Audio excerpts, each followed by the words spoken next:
Hello मेरे प्यारे बच्चों, कैसे हैं आप सब। उम्मीद है आप सभी स्वस्थ होंगे, मस्त होंगे और अपनी पढ़ाई कर रहे होंगे। आप सभी का स्वागत है एक बार फिर आपके अपने चैनल ताज सर हिंदी वाले गुरुजी पर। आज हम फिर उपस्थित हैं आप सभी के समक्ष एक शानदार विषय, एक शानदार टॉपिक। आज का टॉपिक है साहित्यिक और सामान्य हिंदी दोनों कक्षा 12 के छात्रों के लिए महत्वपूर्ण टॉपिक, जिसका नाम है गीत। और इसको लिखा है महादेवी वर्मा जी ने। महादेवी वर्मा के तीनों गीत के जो संपूर्ण पद्यांश आपके बोर्ड परीक्षा में आ सकते हैं, उनको आज हम देखेंगे और अच्छी तरीके से उनके बारे में जानेंगे। आइए शुरू करते हैं आज का शानदार और सबसे महत्वपूर्ण विषय पाठ, जिसका नाम है गीत। और लिखा इसको किसने है? आधुनिक मीरा महादेवी वर्मा जी ने। तो बच्चों, एक बात मैं आपको बता दूं, आप सभी जानते ही होंगे कि आपके बुक के पीछे जितने पद्यांश दिए हुए हैं उन्हीं को मैं बराबर पढ़ा रहा हूं, और यही आपके पेपर में आने वाले भी हैं।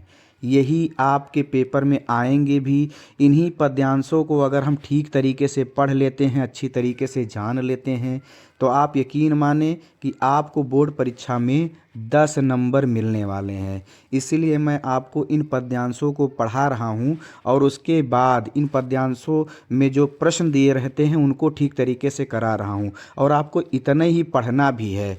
आप देख सकते हैं कि इस 2025 में, 24 में, 22 में आए हुए हैं इसमें। तो इनको हम पढ़ेंगे आज अच्छे तरीके से, और उसके बाद में हम इनकी एक एक शब्द की व्याख्या करेंगे, इनको ठीक तरीके से जानेंगे। ठीक है, तो आइए शुरू करते हैं इस शानदार पाठ को। आप सब ये मत सोचिएगा कि सर जी जो है केवल ये पद्यांश पढ़ा रहे हैं, पूरा पाठ नहीं पढ़ा रहे हैं।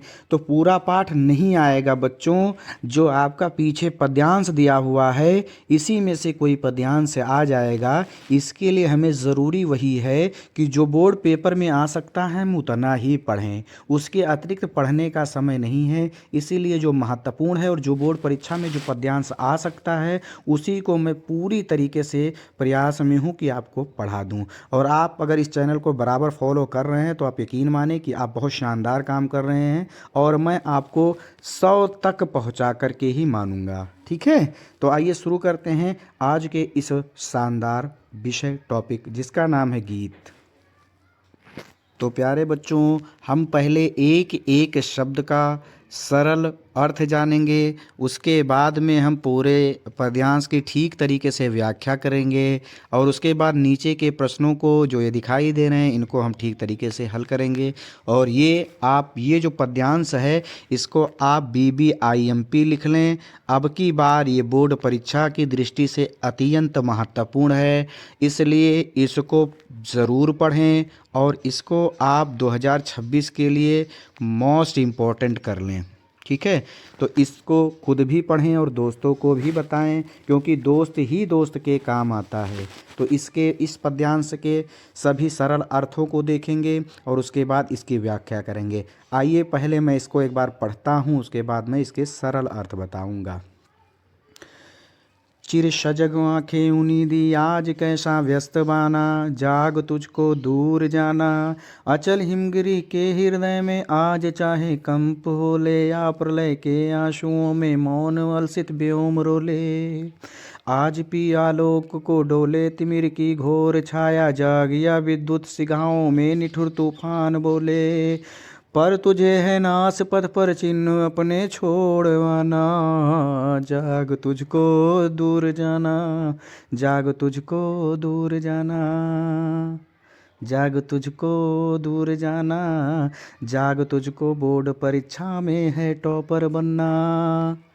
तो अगर आपको टॉपर बनना है तो निश्चित रूप से आप इस चैनल से जुड़े रहें। तो मैंने आपको पढ़ के सुना दिया, अब मैं एक एक शब्द का आपको सरल अर्थ बताऊंगा। तो आइए, चाहे आप पेंसिल से अपने किताब पे लिख लें, चाहे पेन से अपने कॉपी पे लिख लें। तो पेंसिल से किताब पे ही लिख लें, ज़्यादा सही रहेगा। चिर, चिर का होता है बेटा शाश्वत या हमेशा रहने वाला, तो चिर का लिख लेंगे हमेशा से। हमेशा से। सजग मतलब जागृत, जागृत, जागृत, जागृत रहने वाली, इतना लिखेंगे, हमें जागृत रहने वाली। ठीक है। आंखें ऐसे ही रहेगा, इसमें कोई परिवर्तन नहीं करना है। उनीदी मतलब नींद से भरी हुई, उनीदी का लिखेंगे नींद से भरी हुई। आज ऐसे रहेगा, आज ऐसे रहेगा। कैसा ऐसे रहेगा, इसमें कोई परिवर्तन नहीं करना है। व्यस्त को आप लिख लीजिएगा अस्त व्यस्त, अस्त व्यस्त। ठीक है। बाना मतलब वेशभूषा, वेश, वेशभूषा लिख लेंगे प्यारे बच्चों, वेशभूषा। ठीक है। जाग, जाग जा, जाग, जाग जा। तुझको, हे साधक तुझको, इसका लिख लेंगे हे साधक तुझको, तुझको। दूर जाना ऐसे रहेगा, इसमें कोई परिवर्तन नहीं करना है। दूर जाना लिख सकते हैं, अर्थात लक्ष्य को प्राप्त करना है, अर्थात लक्ष्य को प्राप्त करना है। अचल, अचल का मतलब होता है स्थिर, अचल मतलब होता है स्थिर। हिमगिरी, हिमालय, किसकी पर्यायवाची, हिमालय की। के ऐसे रहेगा। हृदय में, हृदय में ऐसे रहेगा। अब आप देख सकते हैं हिमालय निर्जीव है, लेकिन इसको सजीव बनाया जा रहा है हृदय दे करके। तो जब किसी सजीव वस्तु को, किसी निर्जीव वस्तु को सजीव बनाया जाता है तो वहाँ एक अलंकार होता है मानवीय करण अलंकार प्यारे बच्चों। ठीक है, ये भी आप याद रखिएगा। जब किसी निर्जीव को सजीवता प्रदान की जाती है तो वहाँ मानवीय करण अलंकार होता है। आइए, आज ऐसे ही रहेगा, चाहे ऐसे ही रहेगा। ठीक है। कंप, कंपन, कंप का लीजिए कंपन, कंपन। होले, होने लगे, होले का होने लगे। या का लिख लेंगे आप चाहे, चाहे। परलय, परलय आप समझते हैं क्या? परलय मतलब जब इतनी वर्षा हो जाए, इतना पानी हो जाए कि सृष्टि धरती डूब जाए तो उसे परलय कहते हैं, यानी बहुत घनघोर वर्षा हो जाए, उसकी बात कही जा रही है। तो परलय के आंसुओं में तो जहाँ रूपी शब्द लग जाता है दो शब्दों के बीच में, तो वहाँ हम रूपक अलंकार भी कहते हैं, तो यहाँ भी रूपक अलंकार है। तो परलय के आंसुओं में मतलब परलय रूपी आंसुओं में, परलय रूपी आंसुओं में। ठीक है।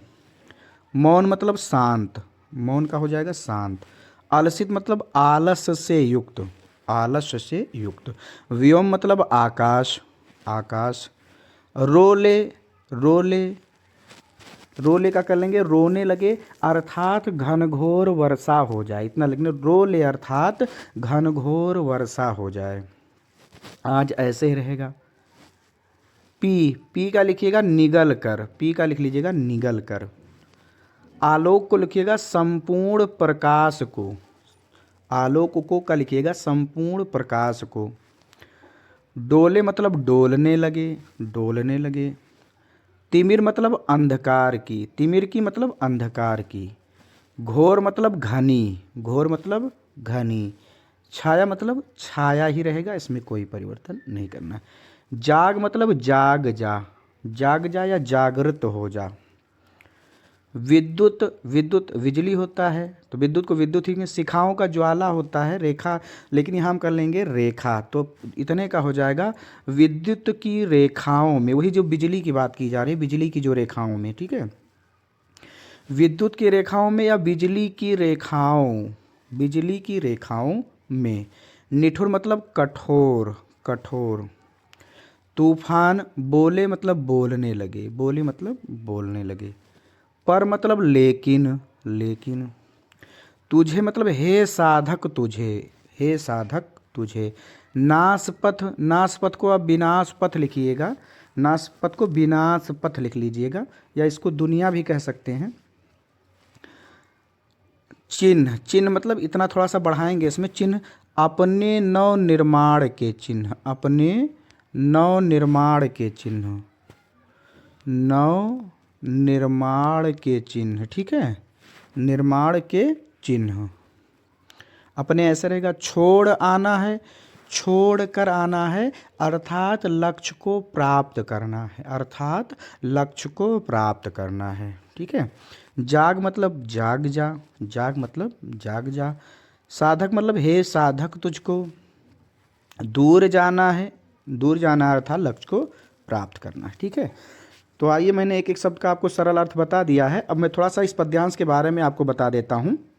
तो इस पूरे पद्यांश को पढ़कर ही आपको लग रहा होगा कि इसमें उत्साह व्यक्ति को दिया जा रहा है, और कोई कमज़ोर, हताश, परेशान व्यक्ति है जो अपने लक्ष्य को प्राप्त करने से पीछे हट रहा है, और उसको कवित्री क्या कर रही हैं, उसको कह रही हैं कि नहीं, तुझे पीछे नहीं हटना है, जब तक तुझे लक्ष्य प्राप्त नहीं हो जाता तब तक पीछे नहीं हटना। जैसे मैं आप लोग को कहता हूँ कि जब तक आप टॉपर नहीं बन जाते हिंदी में, तब तक आपको रुकना नहीं है। जितने भी वीडियो डाले जा रहे हैं उनको आपको ठीक तरीके से देखना है, और कहीं कोई समस्या आ रही तो कमेंट बॉक्स में करना है। जैसे आप कहते हैं ना, कठिनाई बहुत आ रही है जी, ठंडी है, नहीं पढ़ सकते, मूवी देखने का मन कर रहा है, मेला घूमने का मन कर रहा है, इत्यादि में जाने का मन कर रहा है, तो पढ़ाई से आप दूर भागते हैं, तो टीचर आपको क्या करता है, प्रेरित करता है। क्योंकि ये एक बार तो मार्कशीट छप गई तो फिर दोबारा नहीं छपेगी, इसलिए 1-2 महीने बिल्कुल अच्छे तरीके से पढ़ लो, ताकि आपके लिए दिक्कत ना हो और आप लक्ष्य को प्राप्त कर लो। लोग जब आपकी बात करें तो आपके लिए तालियां बजाएं, ना कि आप अपना परसेंटेज बताने में लोगों को डर हो कि हमारा कम परसेंटेज आए। इसीलिए आपको पढ़ना चाहिए,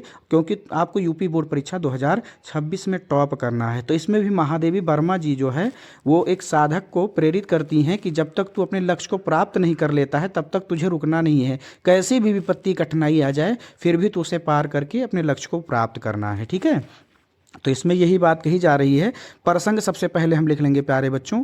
सबसे पहले हम इस पद्यांश का प्रसंग लिखेंगे, और उसके बाद हम व्याख्या करेंगे, फिर इन प्रश्नों को जानेंगे। तो प्रसंग हेडिंग डालेंगे, आप लोग अपनी कॉपी में प्रसंग हेडिंग डालेंगे, लिख लेंगे, क्योंकि प्रसंग भी पूछ लिया जाता है प्रश्न के तौर पर, तो जानना ज़रूरी है। तो प्रसंग हेडिंग डालेंगे, लिखेंगे, प्रस्तुत पद्यांश में महादेवी वर्मा साधक को साधना पथ पर आने वाली कठिनाई को पार करके लक्ष्य को प्राप्त करने की प्रेरणा दे रही हैं। और ये आपका प्रसंग कंप्लीट हो जाएगा। ठीक है, फिर से समझ लीजिए प्रसंग में, प्रस्तुत पद्यांश में महादेवी वर्मा साधक को साधना पथ पर आने वाली कठिनाई को पार करके लक्ष्य की प्राप्ति करने की प्रेरणा दे रही हैं, और आपका प्रसंग कंप्लीट हो जाएगा। आइए मैं व्याख्या करता हूँ। व्याख्या के लिए ज़रूरी है कि सभी सरल अर्थों का होना ज़रूरी है, और व्याख्या में बच्चों ये बात होती है कि कुछ शब्द को हम अपने तरफ से जोड़ते हैं ताकि हमारा वाक्य सुंदर बन सके। ठीक है, इससे अर्थ परिवर्तित नहीं होना चाहिए, लेकिन व्याख्या में कुछ शब्द हम अपने तरफ से जोड़ते हैं। मैं भी इसमें जोड़ूंगा, आप ध्यान से सुनेंगे। इसलिए जोड़ा जाता है कि ताकि आपका वाक्य सुंदर बने, और वाक्य का जो भावार्थ है पूरे पद्यांश का वो निकल के आपके सामने आ जाए, ताकि आप प्रश्नों के जवाब ठीक तरीके से दे सकें। तो आप भी ठीक तरीके से मेरी बात को सुनेंगे, कहाँ कहाँ मैं शब्दों को जोड़ रहा हूँ उसको आप बिल्कुल ध्यान से सुनेंगे, और आप भी जब व्याख्या करेंगे तो उसको जोड़ लेंगे। तो व्याख्या हेडिंग डालेंगे और डैश करेंगे, और थोड़ा सा पहले लिखेंगे, प्रस्तुत पद्यांश में कवित्री महादेवी वर्मा जी साधक को प्रेरित करते हुए कहती हैं कि हे साधक तेरी, इतना लिखेंगे पहले। प्रस्तुत पद्यांश में महादेवी वर्मा जी साधक को प्रेरित करते हुए कहती हैं कि हे साधक तेरी। अब आ जाइए लाइन पे, हे साधक तेरी हमेशा से जागृत रहने वाली आँखें नींद से भरी हुई क्यों है? तेरी वेशभूषा आज इतनी अस्त व्यस्त कैसे है? आज इतनी अस्त व्यस्त कैसे है? अब थोड़ा सा जोड़ेंगे यहाँ, हे साधक यह आलस्य करने का समय नहीं है, इसलिए तू, क्या जोड़ेंगे, हे साधक यह आलस्य करने का समय नहीं है, इसलिए तू जाग जा, क्योंकि तुझको इस साधना पथ पर दूर तक जाना है, अर्थात लक्ष्य की प्राप्ति करनी है। हे साधक आज चाहे स्थिर हिमालय के हृदय में कंपन होने लगे, या चाहे आज शांत और आलस से युक्त आकाश परलय रूपी आंसुओं में रोने लगे, अर्थात घनघोर वर्षा हो जाए, चाहे आज अंधकार की घनघोर छाया संपूर्ण आकाश को निगल कर डोलने लगे, या चाहे आज बिजली की रेखाओं से युक्त कठोर तूफान डोलने लगे, फिर भी तुझे, थोड़ा सा जोड़ेंगे, लेकिन फिर भी तुझे, लेकिन फिर भी तू, लेकिन फिर भी तू जाग जा, लेकिन फिर भी तू जाग जा, क्योंकि तुझे इस विनाश पथ पर अपने नव निर्माण के चिन्ह को छोड़कर आना है, अर्थात लक्ष्य की प्राप्ति करनी है। इसलिए तू आलस्य को छोड़कर जाग जा, क्योंकि तुझको दूर जाना है। और ये आपकी व्याख्या कंप्लीट हो जाएगी प्यारे बच्चों। फिर से मैं व्याख्या बता रहा हूँ, ध्यानपूर्वक आप सुनेंगे कि आपने सही लिखा है कि नहीं लिखा। अगर नहीं लिखा है तो फिर से लिख लेंगे, व्याख्या हेडिंग डालेंगे और डैश करेंगे और लिखेंगे, प्रस्तुत पद्यांश में कवित्री महादेवी वर्मा जी साधक को प्रेरित करते हुए कहती हैं कि हे साधक तेरी, हे साधक तेरी हमेशा से जागृत रहने वाली आंखें नींद से भरी हुई क्यों हैं? तेरी वेशभूषा इतनी अस्त व्यस्त कैसे है? यह आलस्य करने का समय नहीं है, इसलिए तू जाग जा, क्योंकि तुझको दूर जाना है, अर्थात लक्ष्य की प्राप्ति करनी है।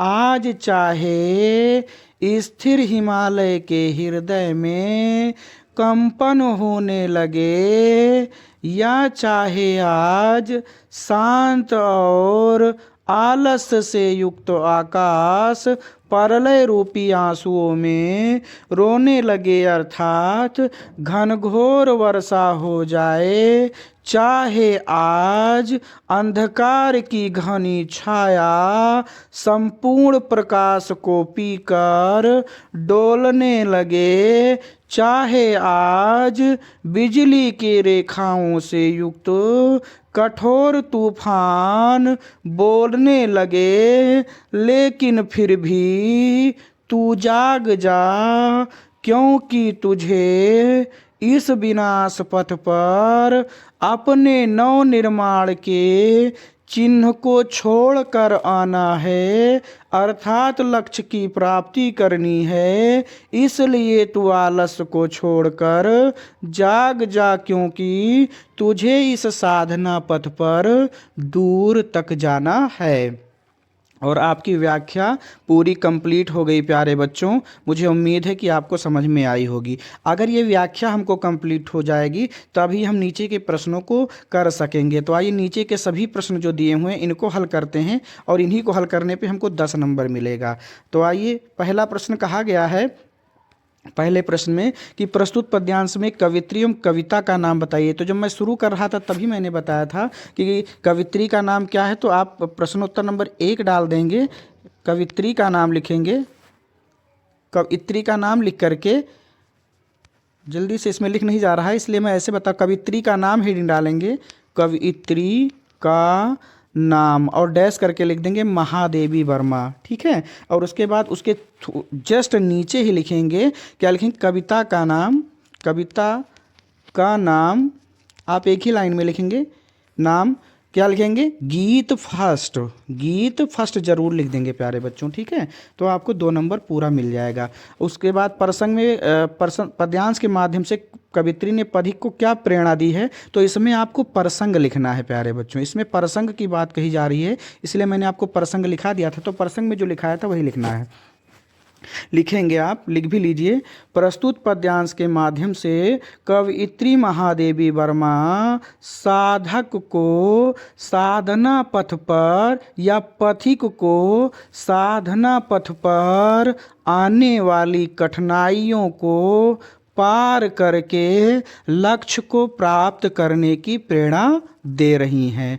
फिर से समझ लीजिए, प्रस्तुत पद्यांश के माध्यम से कवयित्री महादेवी वर्मा पथिक को साधना पथ पर आने वाली कठिनाइयों को पार करके लक्ष्य प्राप्ति करने की प्रेरणा दे रही हैं। तो आपको 2 नंबर इसमें भी मिल जाएगा। ठीक है, आगे कहा गया है प्रस्तुत पंक्तियों में किसका उल्लेख किया गया है, तो इसका लिखेंगे क्या, किसका उल्लेख, पथिक का उल्लेख किया गया और साधना पथ के बारे में बताया गया है। तो इसको लिखेंगे कैसे, लिख भी लीजिए आप। प्रस्तुत पंक्तियों में कवयित्री महादेवी वर्मा ने पथिक और साधना पथ का उल्लेख किया है, जिसमें वह पथिक को साधना पथ पर निरंतर बढ़ते रहने की प्रेरणा दे रही हैं, जिसमें वह पथिक को साधना पथ पर बढ़ते रहने की प्रेरणा दे रही हैं। तो 2 नंबर आपको इसमें भी मिल जाएगा।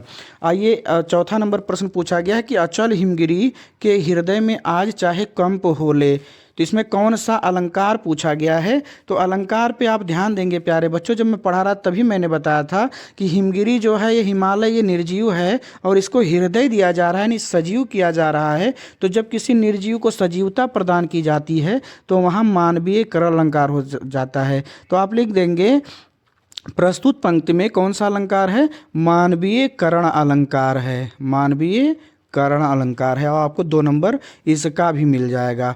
5वां प्रश्न कहा गया है रेखांकित अंश की व्याख्या करिए। तो मैंने पूरे की व्याख्या आपको बता दी है, अब आपको केवल इस लाइन की व्याख्या कर देनी है। ठीक है, इस लाइन की व्याख्या कर देनी है। तो हम सभी जानते हैं कि व्याख्या करने से पहले क्या करना पड़ता है, जहाँ से जहाँ तक की व्याख्या करनी है उसके पहले 2 शब्द और डैश डैश करके फिर अंतिम के 2 शब्द हम लिख देते हैं। तो इसमें भी हम वैसे करेंगे, हम लिखेंगे पर तुझे है, डैश डैश करेंगे और उसके बाद लिखेंगे अपने छोड़ाना, अपने छोड़ाना, फिर व्याख्या हेडिंग डालेंगे और लिखेंगे, व्याख्या हेडिंग डालेंगे और लिखेंगे।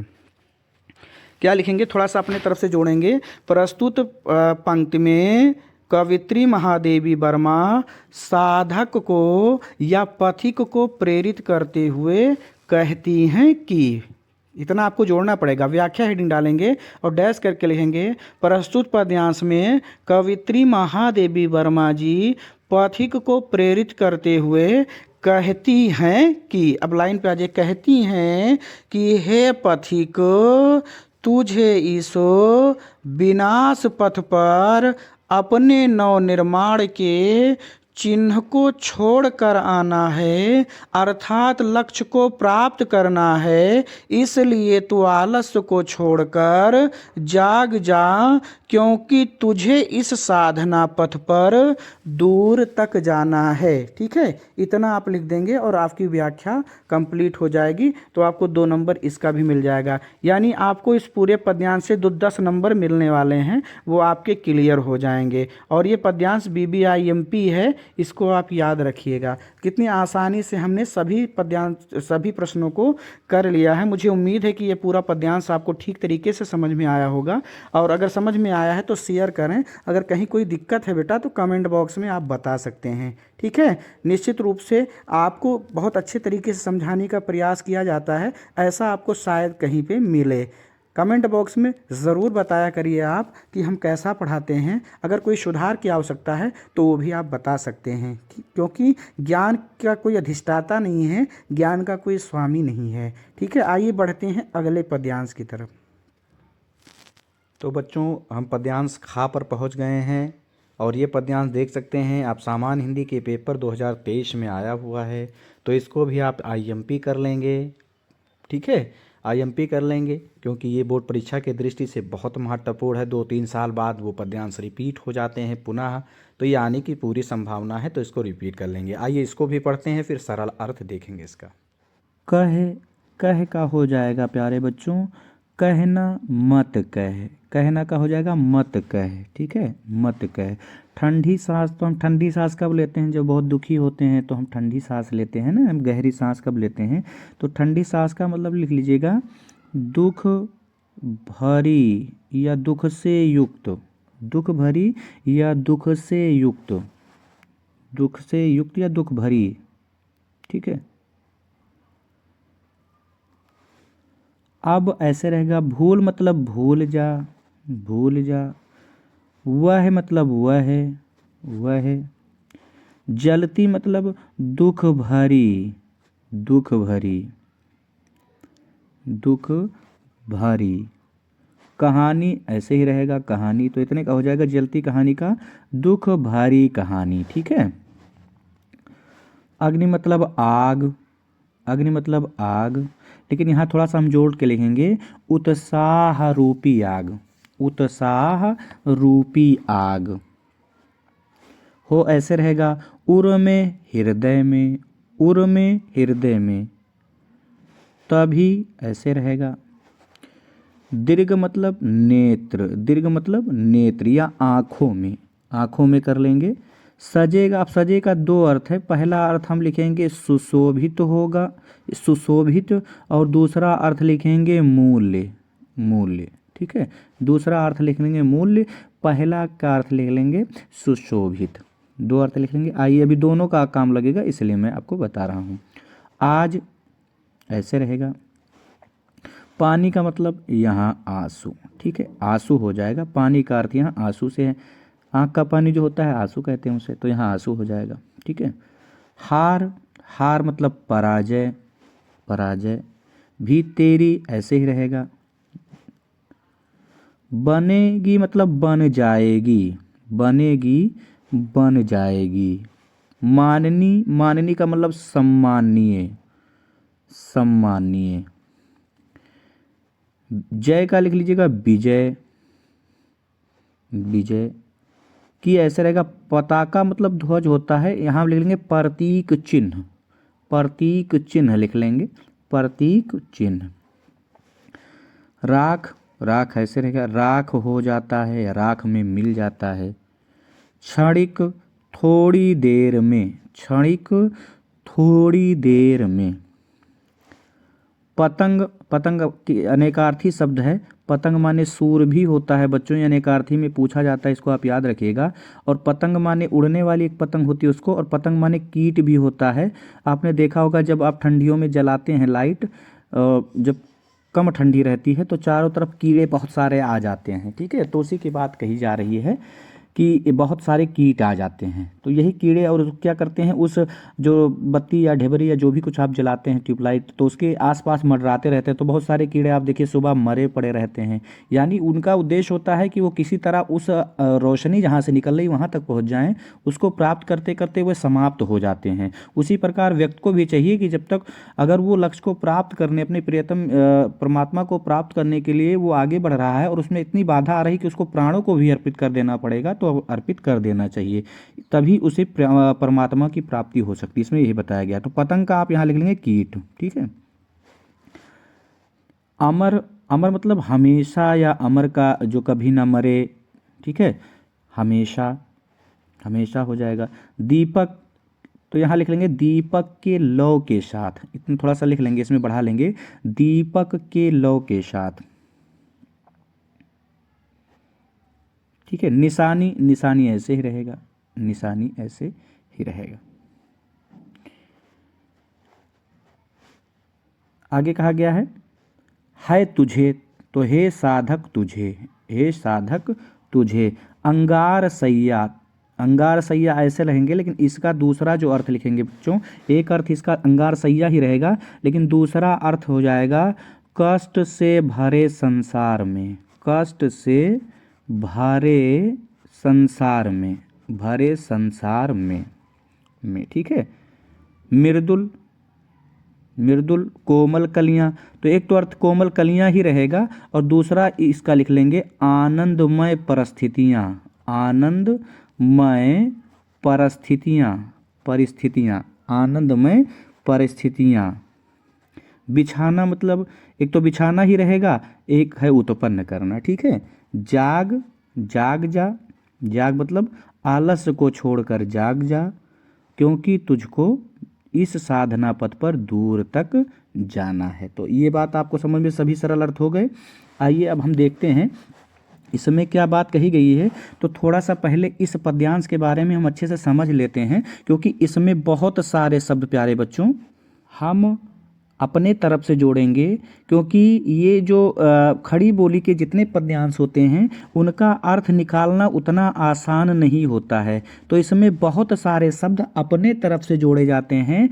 तो इसीलिए मैं आपको कहता हूँ कि जब जब मैं बोलूँ तो आप ध्यान जरूर रखेंगे कि मैं क्या चीज़ बोल रहा हूँ।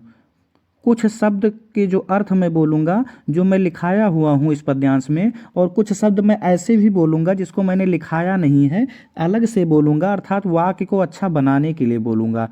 तो इसलिए बहुत ध्यान से अगर आप समझेंगे तभी समझ पाएंगे, नहीं तो ये पद्यांश पूरी तरीके से उड़ जाएगा।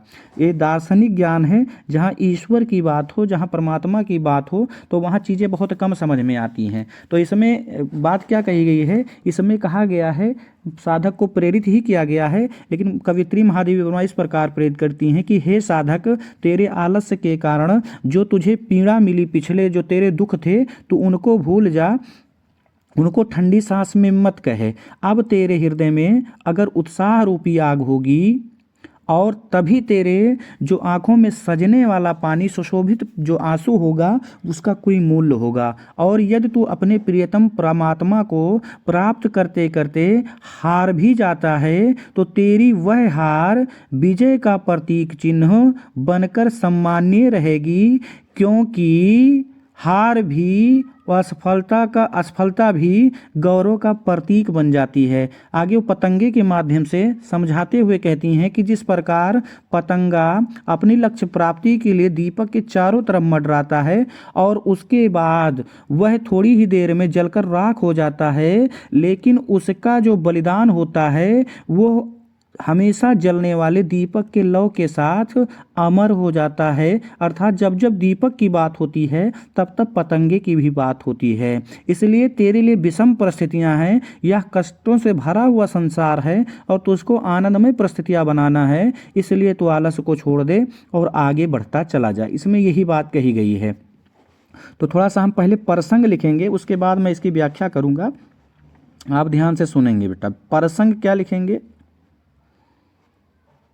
प्रसंग में लिखेंगे, प्रसंग हेडिंग डालेंगे और डैश करके लिखेंगे, प्रस्तुत पद्यांश में महादेवी वर्मा साधक को प्रेरित करते हुए उसके आलस्य के कारण मिले हुए दुखों को भूलकर उसे निरंतर साधना पथ पर बढ़ते रहने के लिए प्रेरित करती हैं। फिर से समझ लीजिए, प्रसंग हेडिंग डालेंगे और लिखेंगे प्रस्तुत पद्यांश में कवियत्री महादेवी वर्मा साधक को उसके आलस्य के कारण मिले हुए दुखों को भूलकर उसे साधना पथ पर निरंतर बढ़ते रहने की प्रेरणा दे रही हैं। और ये आपका प्रसंग पूरा हो जाएगा, ठीक है।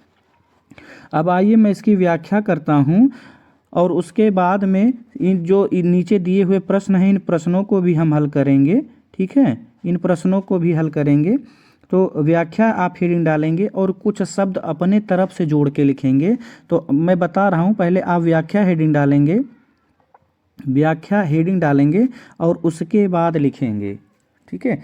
व्याख्या हेडिंग डालेंगे और उसके बाद लिखेंगे प्रस्तुत पद्यांश में महादेवी वर्मा जी कहती हैं कि हे साधक, तेरे आलस्य के कारण मिले हुए दुखों को तू, इतना जोड़ेंगे। फिर से समझ लीजिए, प्रस्तुत पद्यांश में महादेवी वर्मा साधक से कहती हैं कि हे साधक, तेरे आलस्य के कारण मिले हुए दुखों को तू, अब आ जाइए, दुखों को तू दुख भरी सांस में मत कहे, तू अब उस दुख भरी कहानी को भूल जा, क्योंकि अगर तेरे हृदय में उत्साह रूपी आग होगी, तभी तेरे नेत्रों में तभी तेरी आँखों में सुशोभित होने वाले आंसू का कुछ मूल्य होगा। आगे कवित्री कहती हैं कि हे साधक, प्रियतम को प्राप्त, इतना जोड़ेंगे। आगे कवित्री कहती हैं कि हे साधक, प्रियतम ईश्वर को प्राप्त करने में, आज ये लाइन, यदि तेरी हार हो जाती है तो वह तेरी हार विजय का प्रतीक और सम्मानीय बन जाएगी। अर्थात यदि इस साधना पथ पर तू हार जाता है तो भी तेरी असफलता तेरे गौरव का प्रतीक बन जाएगी। आगे पतंगे के माध्यम से महादेवी वर्मा साधक को प्रेरित करते हुए कहती हैं कि, इतना जोड़ेंगे। आगे महादेवी वर्मा साधक को पतंगे के माध्यम से प्रेरित करते हुए कहती हैं कि हे साधक, जिस प्रकार पतंगा उद्देश्य प्राप्ति के लिए दीपक के चारों तरफ मंडराता रहता है और थोड़ी देर में जलकर राख हो जाता है, उसकी बलिदानी या उसका बलिदान हमेशा रहने वाले दीपक की लौ के साथ अमर हो जाता है। उसी प्रकार, थोड़ा सा जोड़ेंगे, उसी प्रकार यदि तुझे इस साधना पथ पर अपने प्राणों की आहुति देनी है तो तुझे संकोच नहीं करना है, क्योंकि तुझे अंगार सैया पर मृदुल कलियां बिछाना है, अर्थात कष्टों से भरे इस संसार में आनंदमय परिस्थितियों का निर्माण करना है। इसलिए तू आलस्य को छोड़कर जाग जा, क्योंकि तुझे इस साधना पथ पर अर्थात ईश्वर को प्राप्त करने के लिए दूर तक जाना है। और ये व्याख्या आपकी कंप्लीट हो गई बच्चों। एक बार फिर से मैं व्याख्या तेजी से कर रहा हूँ, आप ध्यान पूर्वक सुनेंगे, और अगर आपने लिखा नहीं है तो लिख लेंगे। व्याख्या हेडिंग डालेंगे और लिख लेंगे, ठीक है। लिखेंगे थोड़ा सा पहले अपने तरफ से। प्रस्तुत पद्यांश में कवित्री महादेवी वर्मा साधक को प्रेरित करते हुए कहती हैं कि हे साधक, तेरे आलस्य के कारण मिले हुए दुखों को तू, आ जाइए लाइन पे, तू दुख भरी सांस में मत कहे, तू उस दुख भरी कहानी को अब भूल जा। अगर तेरे हृदय में उत्साह रूपी आग होगी तभी आज तेरे आँखों में सुशोभित होने वाले आंसू का कुछ मूल्य होगा। हे साधक, अपने प्रियतम परमात्मा को प्राप्त करते वक्त यदि तेरी हार भी हो जाती है तो वह तेरी हार विजय का प्रतीक और सम्मानीय होगी, अर्थात परमात्मा को प्राप्त करने वाली तेरी पराजय भी सम्मानीय होगी, क्योंकि असफलता ही गौरव का कारण होती है। आगे कवित्री महादेवी वर्मा साधक को पतंगे के माध्यम से प्रेरित करते हुए कहती हैं कि जिस प्रकार पतंगा उद्देश्य प्राप्ति के लिए दीपक के चारों तरफ मंडराता है और थोड़ी देर में जलकर राख हो जाता है, लेकिन उसकी यह बलिदानी अमर दीपक के लौ के साथ हमेशा शाश्वत हो जाती है। हे साधक, यदि तुझे इस साधना पथ पर अपने प्राणों की आहुति देनी पड़े तो तुझे संकोच नहीं करना चाहिए, क्योंकि तुझे अंगार सैया पर कोमल कलियां बिछाना है, अर्थात कष्ट से भरे इस संसार में आनंदमय परिस्थितियों का निर्माण करना है। इसलिए तू जाग जा, क्योंकि ईश्वर प्राप्ति के लिए तुझे दूर जाना है। और आपकी व्याख्या कंप्लीट हो गई प्यारे बच्चों। अब आइए हम एक एक जो प्रश्न दिए हुए हैं इनको करते हैं। अगर ये हमारे हो जा रहे हैं तो निश्चित रूप से हमारा काम ठीक हो जा रहा है। ठीक है, तो संदर्भ आप हेडिंग डाल लेंगे। संदर्भ पहला लिखना है तो संदर्भ हेडिंग डालेंगे और डैश करके लिखेंगे, आप चाहे लिख भी लें। लिखेंगे प्रस्तुत पद्यांश हमारी पाठ्य पुस्तक हिंदी के गीत फर्स्ट नामक पाठ से उद्धृत है, जिसकी कवित्री या जिसकी कवि आधुनिक मीरा महादेवी वर्मा जी हैं। और ये आपका 2 नंबर पूरा हो जाएगा। ठीक है, 2 नंबर आपको मिल जाएगा। अब पूछा गया है कि प्रस्तुत काव्य पंक्तियों में कवित्री का क्या आशय है, तो इसमें आशय का आपको बताना है, अर्थ बताना है। तो जो प्रसंग हम लोगों ने लिखा वो आशय में बता देना पड़ेगा। लिखेंगे, लिख भी लीजिए कि प्रस्तुत काव्य पंक्तियों से कवित्री का यह आशय है कि साधक को उसके आलस्य के कारण मिले हुए दुख को भूलकर उसे साधना पथ पर निरंतर बढ़ते रहना है। ठीक है, बात आई समझ में? फिर से समझ लीजिए। प्रस्तुत काव्य पंक्तियों में कवित्री का यह आशय है कि साधक को उसके आलस्य के कारण मिले हुए दुखों को भूलकर उसे निरंतर अपने साधना पथ पर बढ़ते रहना चाहिए। और आपको 2 नंबर मिल जाएगा। ठीक है, आइए आगे बढ़ते हैं।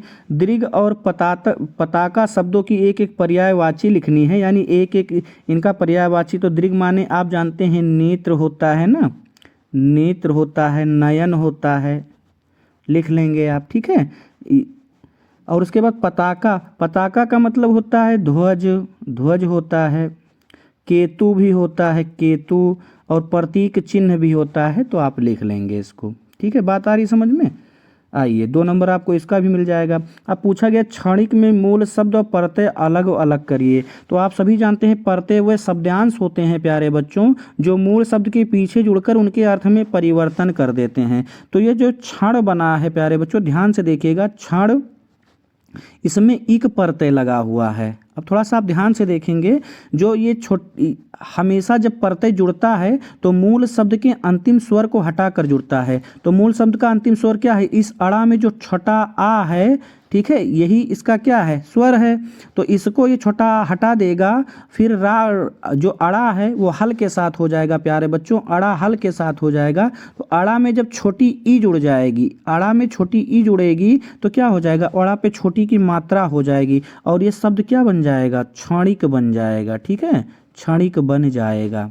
बात आ रही समझ में सबको? यानी क्षण में इक प्रत्यय, क्षण मूल शब्द है और इसमें जो इक है वो प्रत्यय लग के बना हुआ है। जैसे नमक में ईन प्रत्यय लगता है, नमकीन हो जाता है ना। बात आई समझ में? यानी क्षण में इक प्रत्यय लगा है तो क्षणिक बना है। या क्षण, ये आपका मूल, ऐसे लिख दीजिएगा क्षण प्लस इक। ठीक है, तो इसको लिख दीजिएगा मूल शब्द, मूल शब्द, और इक को लिख दीजिएगा प्रत्यय, तो आपको 2 नंबर मिल जाएगा।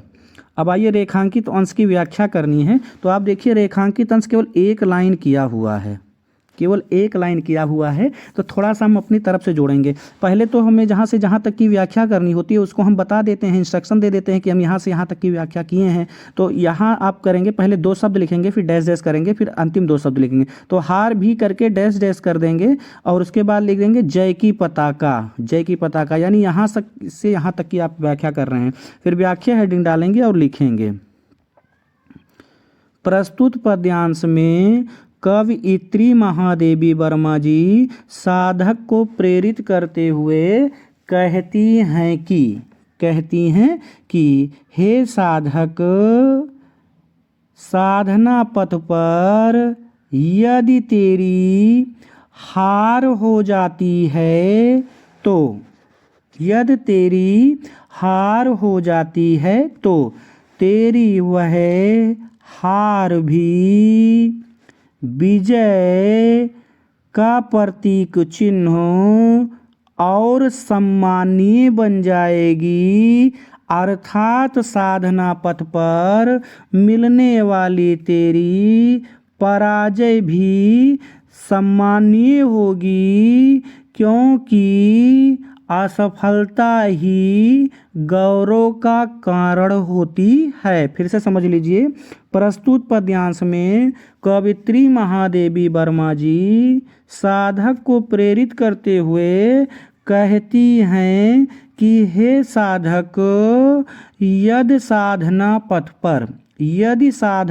पर तेरी हार भी हो जाती है तो वह तेरी हार सम्मानीय और विजय का प्रतीक बन जाएगी, अर्थात साधना पथ पर मिलने वाली तेरी हार भी सम्मानीय होगी, क्योंकि असफलता ही गौरव का कारण होती है। और आपकी व्याख्या पूरी हो जाएगी। ठीक है, 2 नंबर आपको इसमें भी मिल जाएगा।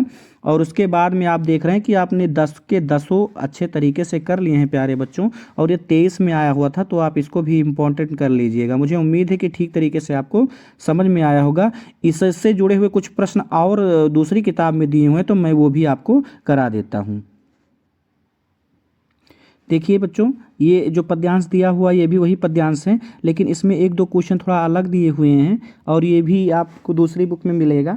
तो ये भी मैं आपको करा दे रहा हूँ ताकि आपको कोई समस्या ना हो। और वैसे भी यदि आप व्याख्या अच्छे तरीके से कर ले जाते हैं तो आपको कहीं दिक्कत होने वाली नहीं है। तो संदर्भ उसमें था, ये भी आशय भी उसमें था, लेकिन ये जो प्रश्न तीसरा आप देख रहे हैं कि मनुष्य को लक्ष्य की ओर आगे बढ़ने के लिए क्या करना चाहिए, तो क्या करना चाहिए बताइए भाई।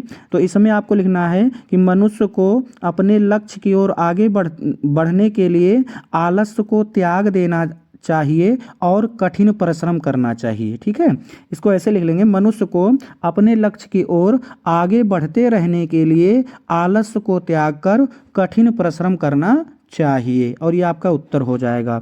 उसके बाद जो इसमें चौथा प्रश्न पूछा गया है प्यारे बच्चों कि प्रस्तुत पंक्तियों में कवयित्री ने किसका आह्वान किया है, तो इसमें आपको लिखना पड़ेगा, प्रस्तुत पंक्तियों में कवयित्री महादेवी वर्मा ने साधक के द्वारा आलस्य को छोड़कर साधना पथ पर निरंतर बढ़ते रहने का आह्वान किया है। ठीक है, ये आप लिख देंगे तो आपको 2 नंबर मिल जाएगा। तो ये भी 2 जो प्रश्न हैं वो आपको हमने करा दिए, बाकी रेखांकित अंश की व्याख्या हम करा दिए। इस प्रकार ये पद्यांश पूरी तरीके से कंप्लीट हो गया है। ठीक है, अगर वीडियो अच्छा लग रहा है तो आप शेयर ज़रूर करें।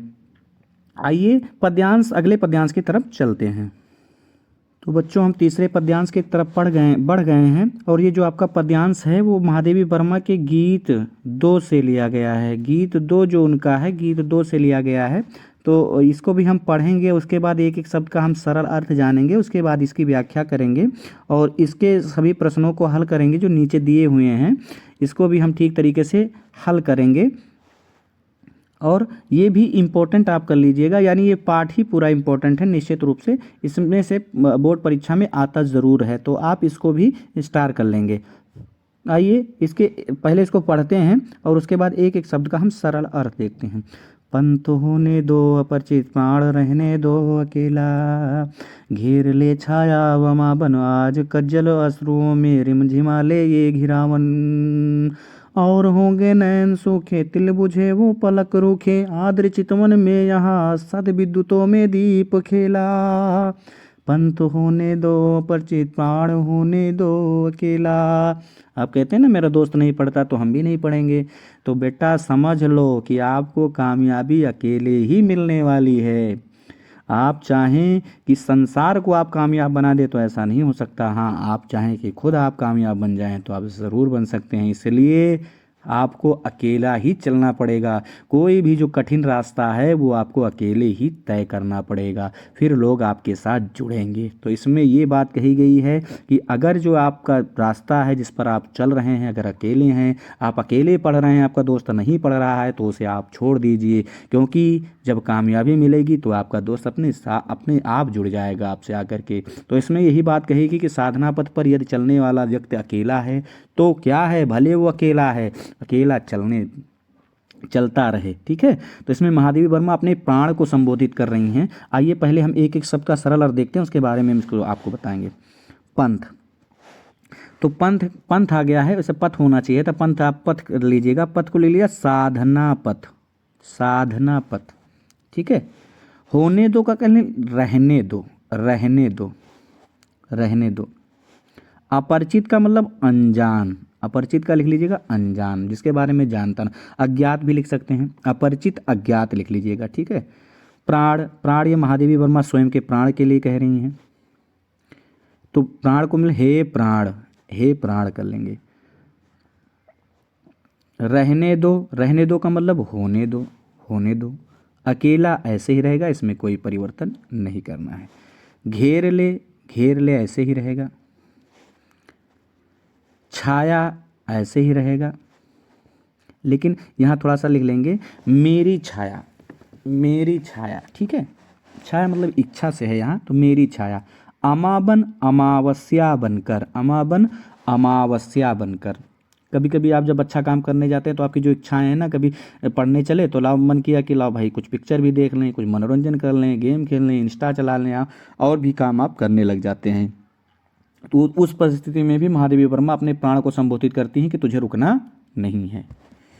आगे, आज, आज ऐसे रहेगा। कज्जल मतलब काजल लगी हुई आँखों से, काजल लगी हुई आँखों से। अश्रुओं, अश्रुओं ऐसे रहेगा, अश्रुओं में, अश्रुओं में। रिमझिमा ले मतलब बरस जाए, रिमझिमा ले मतलब बरस जाए। यह ऐसे रहेगा। घिरा मतलब घिरे हुए घने, घिरे हुए घने, घने। घन मतलब बादल के समान, बादल के समान। ठीक, और होंगे, और ऐसे रहेगा। और मतलब दूसरे व्यक्ति, और मतलब दूसरे व्यक्ति होंगे, दूसरे व्यक्ति होंगे, होंगे। नयन जिनकी आँखें, लेकिन थोड़ा सा यहाँ बढ़ा कर लिख लेंगे, थोड़ा सा लिखेंगे कि रास्ता में साधना पथ पर आने वाली विपत्तियों को देखकर जिनकी आँखें। ठीक है, साधना पथ पर आने वाली विपत्तियों को देखकर जिनकी आँखें, आँखें। सूखें, सूख गईं, सूख गईं, होंगी। तिल मतलब आँख के तारे, तिल मतलब आँख के तारे। बुझे, बुझ गए होंगे, बुझे, बुझ गए होंगे। पलक मतलब पलकें, पलक मतलब पलकें। रूखें मतलब सूख गई होंगी, रूखें मतलब सूख गई होंगी। आर्द्र मतलब नमी, आर्द्र मतलब नमी, आर्द्र मतलब नमी। चितवन मतलब होता है दृष्टि, दृष्टि, दृष्टि लिख लेंगे, दृष्टि माने आँख ही होता है, तो दृष्टि लिख लेंगे। यहाँ ऐसे ही रहेगा। शत विद्युतों, सैकड़ों विद्युतों में, और इसका एक अर्थ सैकड़ों विद्युत ही हो जाएगा। एक अर्थ होगा प्यारे बच्चों सैकड़ों विपत्तियों में, सैकड़ों विपत्तियों में। ठीक है, दीप, दीप को लिख लेंगे जीवन रूपी दीप, जीवन रूपी दीप। खेला, खेला का एक अर्थ यही रहेगा खेला है, और दूसरा अर्थ हो जाएगा संघर्ष करना सीखा है, संघर्ष करना सीखा है, संघर्ष करना सीखा है। ठीक है, तो मैंने सभी शब्दों के सरल अर्थ आपको बता दिए। अब मैं इस पद्यांश के बारे में थोड़ा सा बता देता हूँ। यानी महादेवी वर्मा इस पद्यांश में अपने प्राण से कहती हैं कि अगर तू जिस साधना पथ पर चल रहा है वो तेरे लिए अज्ञात है, अनजान है, तो उसे अज्ञात अनजान रहने दे। और हे प्राण, उस साधना पथ पर अगर चलने वाला तू अकेला है, तेरा साथ देने वाला कोई नहीं है, तो कोई बात नहीं है, तू उस साधना पथ पर अकेले ही आगे बढ़ता चल। और हे प्राण, चाहे आज मेरी ही छाया अर्थात मेरी ही इच्छाएं अमावस्या बनकर तुझे घेर लें और तेरी मार्ग में बाधा उत्पन्न करें, फिर भी तुझे रुकना नहीं है। कहती हैं आगे कि चाहे आज घिरे हुए बादल के समान मेरी काजल लगी हुई आँखों से आंसुओं की बरसात या रिमझिम रिमझिम बरसात हो जाए, अर्थात रुदन करने लगूं मैं, फिर भी तुझे रुकना नहीं है। और आगे प्राण को प्रेरित करते हुए कहती हैं कि वो दूसरे व्यक्ति होंगे जो साधना पथ पर आने वाली विपत्तियों को देखकर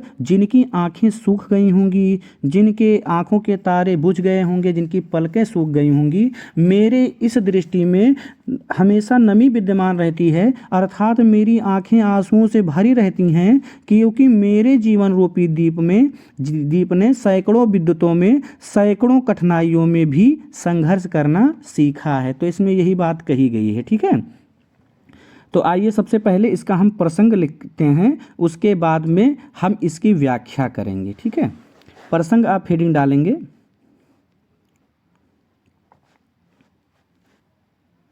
प्रसंग लिखेंगे बच्चों। प्रस्तुत पद्यांश में कवित्री महादेवी वर्मा अपने प्राण को निरंतर अपरिचित और अज्ञात साधना पथ पर बढ़ते रहने का आह्वान कर रही हैं। ठीक है, इतना आप लिख देंगे तो आपका प्रसंग पूरा हो जाएगा। या और लिख सकते हैं, प्रस्तुत पद्यांश में कवयित्री महादेवी वर्मा अपने प्राण से साधना पथ पर आने वाली कठिनाइयों को पार करके निरंतर साधना पथ पर बढ़ते रहने का आह्वान करती हैं। ये प्रसंग आप लिख देंगे तो आपका पूरा हो जाएगा। ठीक है, बात आई समझ में। अब व्याख्या हेडिंग डालेंगे और लिखेंगे प्यारे बच्चों।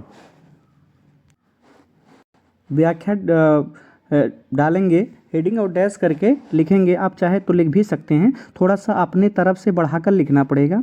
व्याख्या हेडिंग डालेंगे प्यारे बच्चों, और बिल्कुल मेरे शब्द पर आप ध्यान रखिएगा, क्योंकि इसमें बहुत सारे शब्द जोड़े भी जाएंगे, क्योंकि वाक्य को अगर अच्छा बनाना है, आपको अच्छा नंबर पाना है, तो आपकी व्याख्या सटीक होनी चाहिए और उसमें कुछ शब्द आप जोड़ सकते हैं, बस अर्थ परिवर्तित ना हो, इसका ध्यान रखेंगे।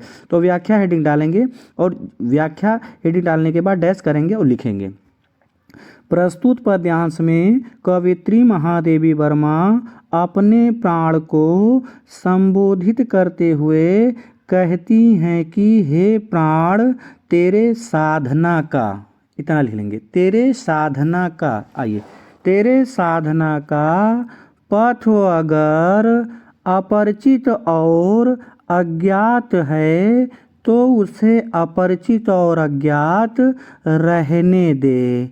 हे प्राण, अगर तू उस अपरिचित साधना पथ पर चलने वाला अकेला है, तेरा साथ देने वाला कोई नहीं है, तो तू उस साधना पथ पर अकेला ही आगे बढ़ता चल। फिर से समझेंगे बेटा।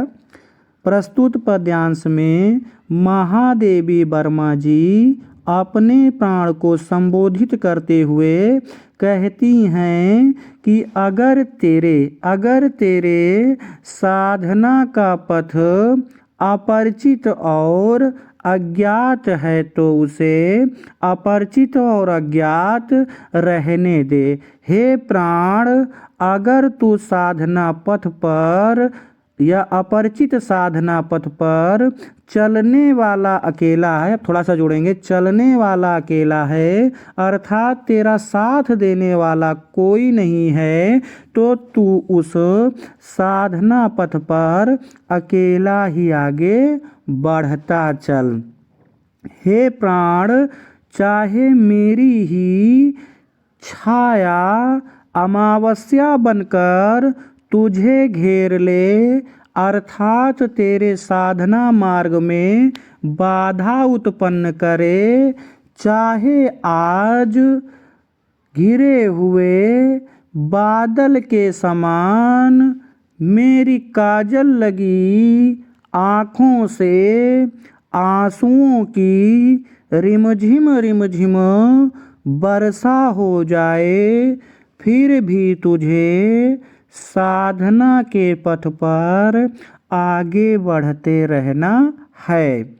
हे प्राण, वो दूसरे मनुष्य होंगे जो साधना, थोड़ा सा जोड़ेंगे, जो साधना पथ पर आने वाली विपत्तियों को देखकर जिनकी आँखें सूख गई होंगी, जिनकी आँखों के तारे बुझ गए होंगे और पलकें रूठ गई होंगी, यहाँ तो मेरी दृष्टि में नमी विद्यमान रहती है, अर्थात मेरी आँखें आंसुओं से भरी रहती हैं, क्योंकि मेरे जीवन रूपी दीप ने सैकड़ों विद्युतों में खेलना सीखा है, अर्थात सैकड़ों विपत्तियों में संघर्ष करना सीखा है।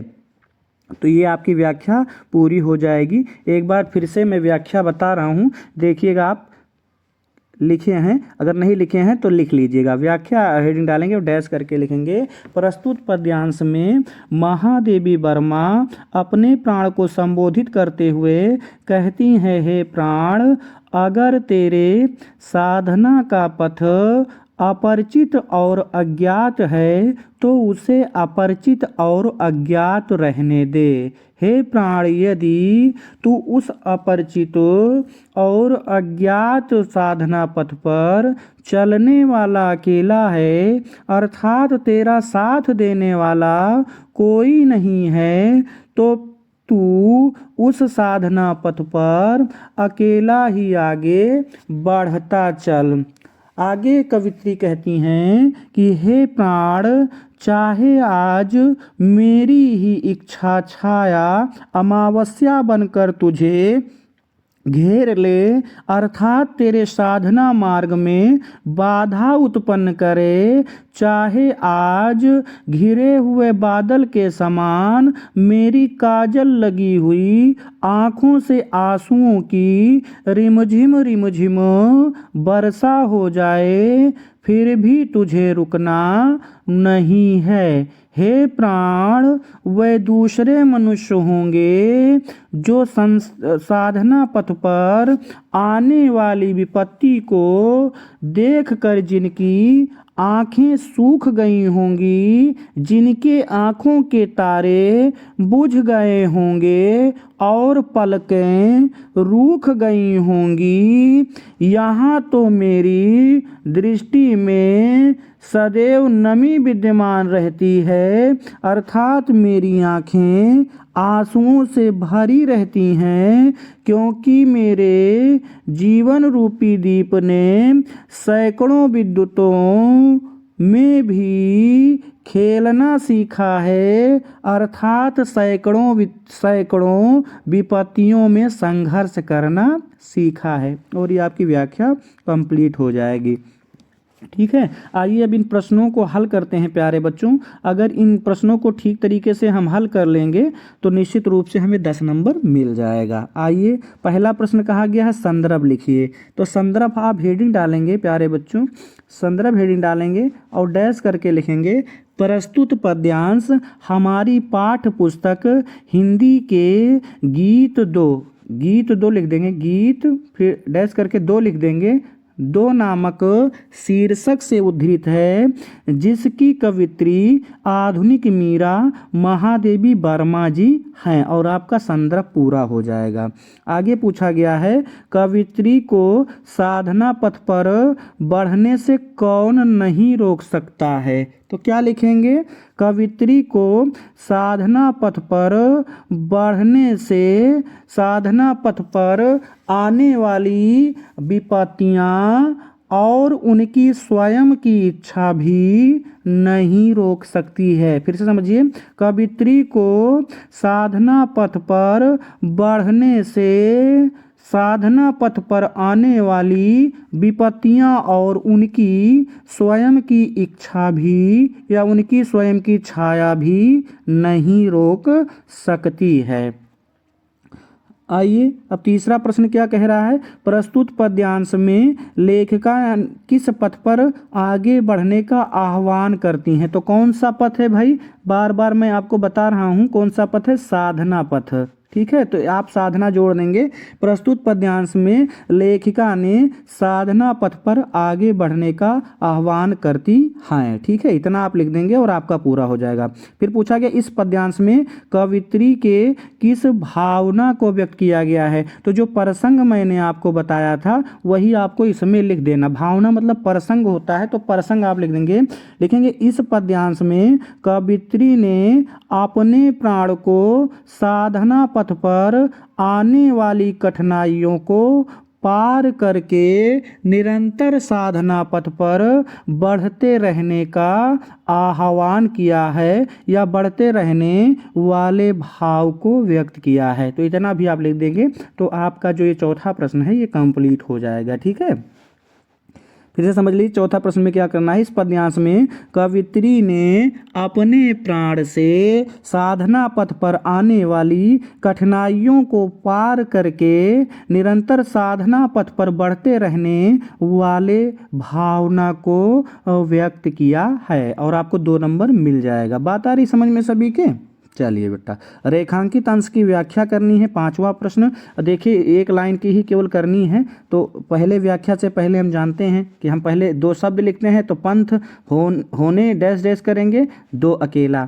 उसके बाद व्याख्या हेडिंग डालेंगे और लिखेंगे, व्याख्या हेडिंग डालेंगे और लिखेंगे। लिख भी लीजिएगा, थोड़ा सा पहले अपने तरफ से जोड़ेंगे। प्रस्तुत पद्यांश में महादेवी वर्मा अपने प्राण को संबोधित करते हुए कहती हैं, हे प्राण, अगर तेरे, इतना, अगर तेरे साधना का पथ अपरिचित और अज्ञात है तो उसे अपरिचित और अज्ञात रहने दे। हे प्राण, अगर तू उस साधना पथ पर चलने वाला अकेला है अर्थात तेरा साथ देने वाला कोई नहीं है तो तू अकेला ही आगे बढ़ता चल और आपकी व्याख्या पूरी हो जाएगी। बात आ रही सभी को समझ में।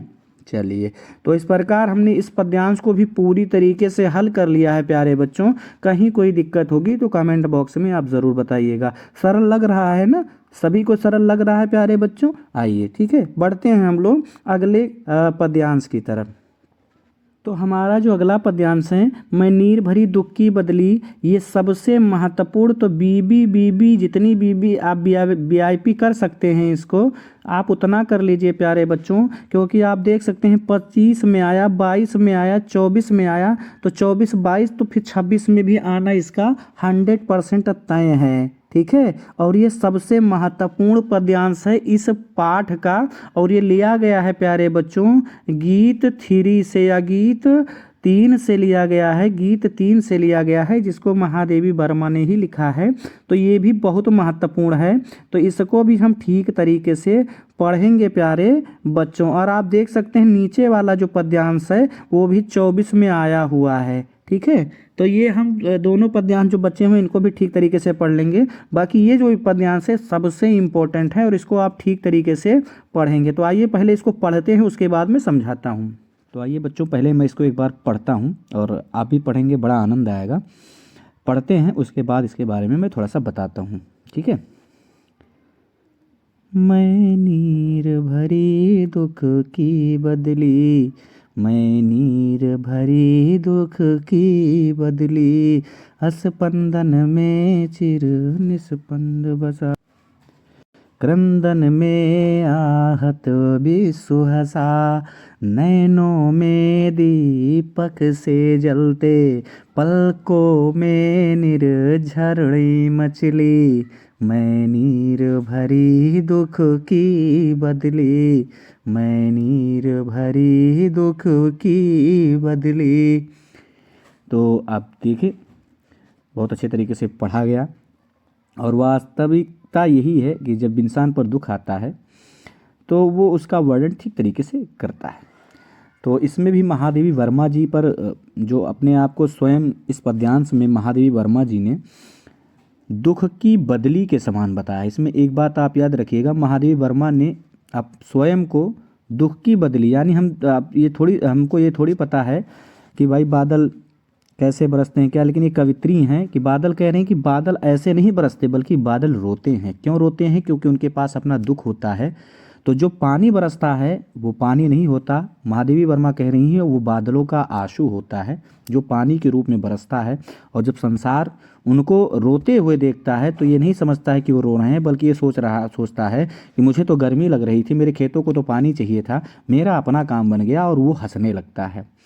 तो यहाँ पर इन्होंने स्वयं को दुख भरी बदली के समान बताया है। तो ये जो पूरा पद्यांश है इसमें जब जब हम व्याख्या करेंगे, जिस जिस लाइन पे भी चलेंगे बच्चों, तो 2 बार हम व्याख्या करेंगे। एक बार हम बादल कह के व्याख्या करेंगे बदली के लिए, और एक बार जब हम व्याख्या करेंगे तो वो महादेवी वर्मा के लिए करेंगे। ठीक है, इसमें ये बात कही क्योंकि वो स्वयं से तुलना कर रही, तो जो जो बादल के साथ होगा वो महादेवी वर्मा के साथ भी हो रहा है, वही इस पद्यांश में बताया गया है।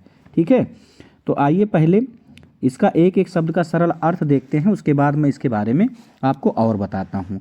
तो मैं ये कवित्री के लिए आया है तो मैं ऐसे रहेगा। ठीक है, नीर भरी पानी से भरी। अब नीर का यहाँ 2 अर्थ है, बादल के लिए पानी है। आगे शब्दों में बेटा सभी कई के शब्द ऐसे मिलेंगे जिसके 2 अर्थ रहेंगे, तो एक बादल के संदर्भ में होगा और एक आपका महादेवी वर्मा के संदर्भ में। बादल के अर्थ में इसका अर्थ है पानी, और महादेवी वर्मा के अर्थ में इसका अर्थ है आंसू। ठीक है, ये आप लिख लीजिएगा। तो दो अर्थ इसका लिख लीजिएगा। नीर का 2 अर्थ हो जाएगा, दुख की बदली ऐसे ही रहेगा, और महादेवी वर्मा के लिए हो जाएगा दुख रूपी बदली। दुख की बदली या दुख रूपी बदली, दुख रूपी बदली, इसको आप कर लीजिएगा। आइए, स्पंदन का लिखेंगे गतिशीलता, गतिशीलता। ठीक है, चिर मतलब जो हमेशा रहने वाला हो, लेकिन हम चिर कह के ही व्याख्या कर लेंगे। निष्पन्न मतलब अस्थाई, अस्थायित्व, यानी जो अस्थाई हो जाए, इधर उधर ना हो, फिर वो जो एक फिक्स हो जाए उसकी बात की, तो अस्थायित्व। बसा मतलब बसा हुआ है या दिखाई दे रहा है। क्रंदन, अब क्रंदन का 2 अर्थ है, क्रंदन का 2 अर्थ लिखेंगे प्यारे बच्चों। बादल के लिए इसका अर्थ हो जाएगा गरजना, क्या हो जाएगा? गरजना। और महादेवी वर्मा के लिए इसका अर्थ हो जाएगा रुदन करना, रुदन करना। बहुत ध्यान से समझना, बहुत महत्वपूर्ण पद्यांश है लेकिन बहुत टफ भी है। तो महादेवी वर्मा के लिए क्या हो जाएगा? रुदन करना। आहत मतलब व्याकुल, लेकिन यहाँ थोड़ा सा लिख लेंगे गर्मी से व्याकुल, गर्मी से व्याकुल। ठीक है, गर्मी से व्याकुल। विश्व माने संसार, विश्व माने संसार। आहत हो गया। हंसा मतलब हंसने लगता है, हंसा मतलब हंसने लगता है। चलिए, नैनो, अब नैनो का अर्थ यहाँ 2 है। महादेवी वर्मा के लिए तो आँख हो जाएगा, महादेवी वर्मा के लिए इसका अर्थ आँख हो जाएगा, और बादल के लिए इसका अर्थ बादल हो जाएगा। नयन का अर्थ यहाँ बादल हो जाएगा। ठीक है, बादल हो जाएगा। आइए आगे बढ़ते हैं। दीपक से जलते, दीपक से जलते, तो बादल के लिए हो जाएगा बिजली, बिजली के समान चमकने लगते हैं, बिजली के समान चमकने लगते हैं। और महादेवी वर्मा का लिख लीजिएगा प्रियतम के, लिख लीजिएगा पूरा, प्रियतम के वियोग में उत्पन्न दुख के कारण दीपक से जलते, इतने का लिखेंगे। प्रियतम के वियोग में उत्पन्न दुख के कारण दीपक से जलते, इतना लिख लेंगे प्यारे बच्चों, क्योंकि इसमें अभी बहुत सारे शब्द जोड़े जाएंगे, तो आप समझने के लिए इतना मैं लिखा दे रहा हूँ कि आपको व्याख्या में तकलीफ ना हो। दीपक से जलते का लिख लेंगे, बिजली के समान चमकते हैं, ठीक है, लेकिन महादेवी वर्मा के लिखेंगे प्रियतम के वियोग में दीपक के समान जलते। ठीक, आइए आगे बढ़ते हैं। पलकों, अब पलकों का भी दो अर्थ है। एक पलक का अर्थ है बादल, यानी बादल के लिए बादल हो जाएगा, और महादेवी के लिए है आँखों से, आँखों से, महादेवी के लिए है आँखों से। ठीक है, आगे है निर्झरी। निर्झरी का मतलब नदी, लेकिन आंसू रूपी नदी लिख लेंगे आप। आंसू, महादेवी के लिए लिखेंगे आंसू रूपी नदी, आंसू रूपी नदी, नदी। और बादल के लिए लिख लेंगे पानी, बादल के लिए लिख लेंगे पानी। ठीक, बादल के लिए लिख लेंगे आप पानी, और महादेवी के लिए लिख लेंगे आंसू रूपी नदी। मछली, मछली का भी दो अर्थ हो जाएगा। मछली का बादल के लिए लिखेंगे गिरने लगता है, गिरने लगता है, और महादेवी के लिए लिखेंगे बह निकलती है, बह निकलती है। बात आई सभी को समझ में? तो सरल अर्थ हमने देख लिए हैं। अब मैं थोड़ा सा इसमें बता दे रहा हूँ। इस पद्यांश में हम जब जब व्याख्या करेंगे तो प्रत्येक लाइन को हम एक बार बदली के कहकर व्याख्या करेंगे, और फिर एक बार महादेवी वर्मा पर अप्लाई करके महादेवी वर्मा के लिए व्याख्या करेंगे। ये आप बात ध्यान रखना। और जब जब महादेवी वर्मा की बात हम करेंगे तो एक शब्द जोड़ेंगे प्रियतम के वियोग में, प्रियतम के वियोग में, या प्रियतम परमात्मा की बात यहाँ कही जा रही है, तो प्रियतम के वियोग में, वियोग में, इतना जोड़ेंगे जब महादेवी के लिए करेंगे, तो आप इसको ध्यान रखिएगा। तो आइए इसका मैं प्रसंग आपको थोड़ा सा पहले बता दे रहा हूँ। इसमें महादेवी वर्मा स्वयं की तुलना दुख भरी बदली से कहती हैं, और कहती हैं जिस प्रकार जो बदली होती है वो पानी से भरी होती है, उसी प्रकार मेरी आंखें आंसुओं से भरी रहती हैं और मेरा जीवन जो है दुख से घिरा रहता है।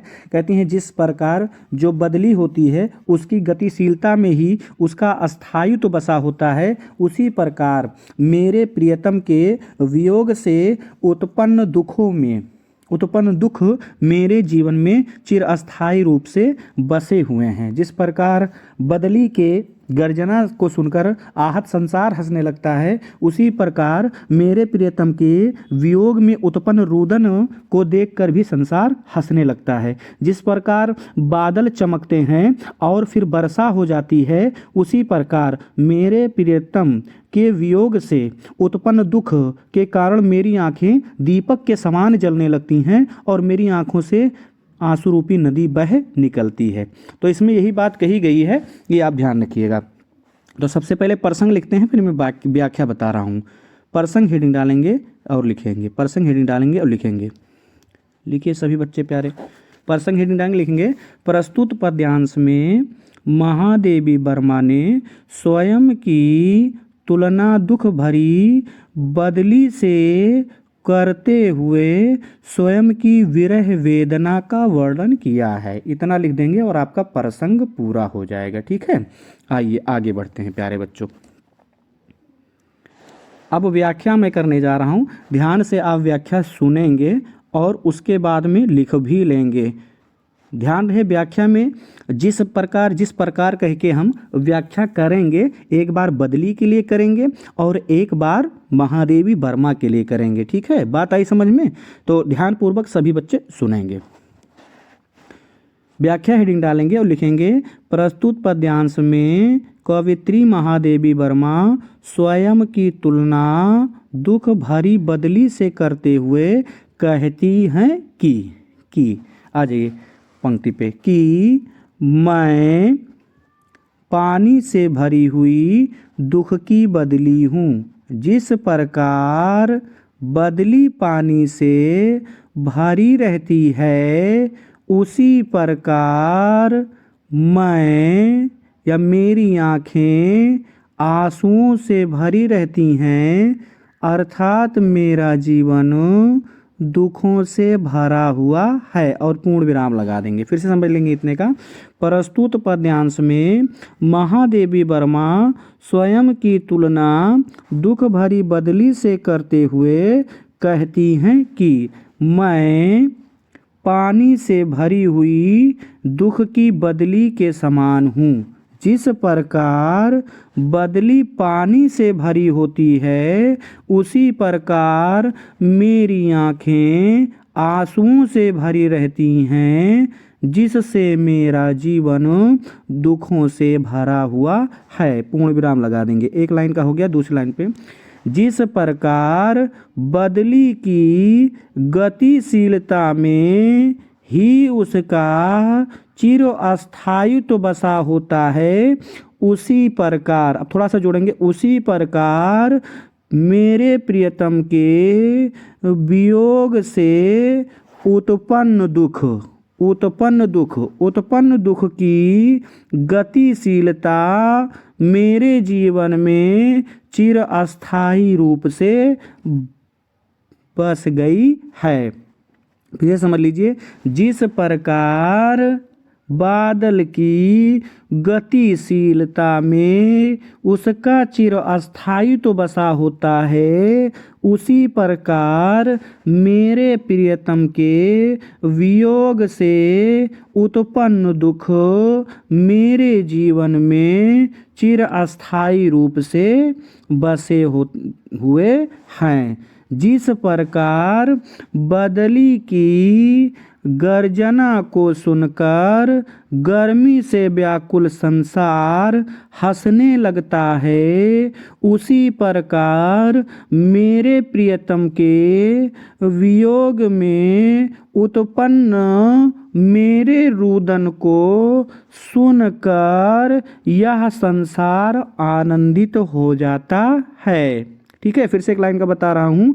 जिस प्रकार बादल की गर्जना को सुनकर गर्मी से व्याकुल यह संसार हंसने लगता है, उसी प्रकार मेरे प्रियतम के विरह वेदना से उत्पन्न दुख के कारण रुदन को या मेरे रुदन को देखकर यह संसार आनंदित हो जाता है। 3 लाइन की हो गई।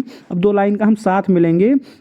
जिस प्रकार बदली के चमकने से बदली से पानी बरसने लगता है, उसी प्रकार मेरे प्रियतम के विरह वेदना से उत्पन्न दुख में मेरी यह आँखें दीपक के समान जलने लगती हैं और मेरी इन आँखों से आंसू रूपी नदी बह निकलती है। फिर से समझिए, जिस प्रकार बादलों के चमकने से बादलों से पानी बरसने लगता है, उसी प्रकार मेरे प्रियतम के विरह वेदना से उत्पन्न दुख में मेरी यह आँखें दीपक के समान जलने लगती हैं और मेरी इन आँखों से आंसू रूपी नदी बह निकलती है। और थोड़ा सा और बढ़ा के लिख देंगे, लेकिन फिर भी मेरी इन आँखों में मेरे प्रिय मिलन की आशा विद्यमान है। और आपकी व्याख्या पूरी हो जाएगी। एक बार फिर से मैं व्याख्या पूरे की कर रहा हूँ, ध्यानपूर्वक आप सभी बच्चे सुनेंगे। व्याख्या हेडिंग डालेंगे प्यारे बच्चे, और मैं जो बोलता जा रहा हूँ उसको लिख भी लेंगे। ठीक है, व्याख्या हेडिंग डालेंगे, डैश करेंगे, लिखेंगे, प्रस्तुत पद्यांश में कवयित्री महादेवी वर्मा जी स्वयं की तुलना दुख भरी बदली से करते हुए कहती हैं कि मैं पानी से भरी हुई दुख के बदली के समान हूँ। जिस प्रकार बदली पानी से भरी होती है, उसी प्रकार मेरी आँखें आंसुओं से भरी रहती हैं, जिससे मेरा जीवन दुखों से भरा हुआ है। जिस प्रकार बदली की गतिशीलता में ही उसका चिरस्थायित्व बसा होता है, उसी प्रकार मेरे प्रियतम के विरह वेदना से उत्पन्न दुखों की गतिशीलता मेरे जीवन में चिरस्थायी रूप से बस गई है।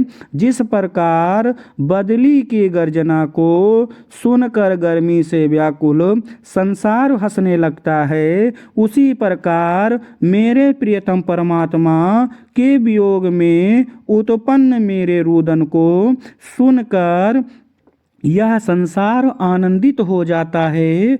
जिस प्रकार बादलों के चमकने से बादलों से वर्षा होती है, उसी प्रकार मेरे प्रियतम के वियोग से उत्पन्न दुख में मेरी आँखें दीपक के समान जलने लगती हैं और मेरी इन आँखों से आंसू रूपी नदी बह निकलती है। फिर भी मेरे इन आँखों में अपने प्रिय से मिलने की आशा विद्यमान रहती है। और आप इतना लिख देंगे तो व्याख्या पूरा हो जाएगा। मुझे उम्मीद है कि आपको ठीक तरीके से समझ में आ गया होगा प्यारे बच्चों व्याख्या। तो व्याख्या समझ में आ गई है तो आप पद्यांश का जितने प्रश्न दिए हुए ये प्रश्न हम लोग कर लेते हैं और यही प्रश्न हमको 10 नंबर दिला देंगे, ठीक है। तो इन प्रश्नों को करना हमारे लिए ज़रूरी है। तो आइए, इसमें पहला प्रश्न पूछा गया संदर्भ। तो संदर्भ हेडिंग डालेंगे प्यारे बच्चों, संदर्भ हेडिंग डालेंगे और डैश करके लिखेंगे प्रस्तुत पद्यांश हमारी पाठ पुस्तक हिंदी के गीत 3 जरूर लिख देंगे, गीत 3 नामक शीर्षक से उद्धृत है, जिसकी कवित्री आधुनिक मीरा महादेवी वर्मा है। इतना लिख देंगे तो आपका संदर्भ पूरा हो जाएगा। आइए आगे बढ़ते हैं। दूसरा पूछा गया है कवित्री के निरंतर रुदन का क्या कारण है। बताओ बेटा, सभी लोग जान चुके हो ना, तो इसका उत्तर क्या हो जाएगा, क्यों रो रही हैं वो भाई।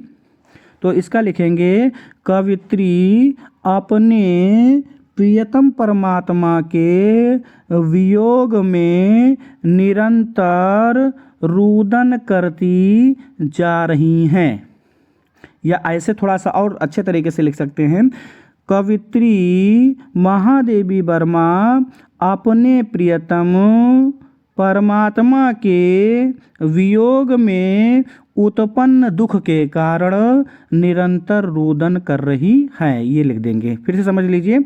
कवित्री महादेवी वर्मा अपने प्रियतम परमात्मा के वियोग के कारण उत्पन्न दुख से निरंतर रुदन कर रही हैं। ये आपका 2 नंबर मिल जाएगा। यानी क्यों रो रही हैं, क्योंकि वो अपने प्रियतम परमात्मा से दूर हैं भाई, इसलिए रो रही हैं, ठीक है। यानी इसमें यही बात कही जा रही है कि प्रियतम परमात्मा के वियोग में निरंतर रुदन कर रही है। ये भी आप लिख सकते हो।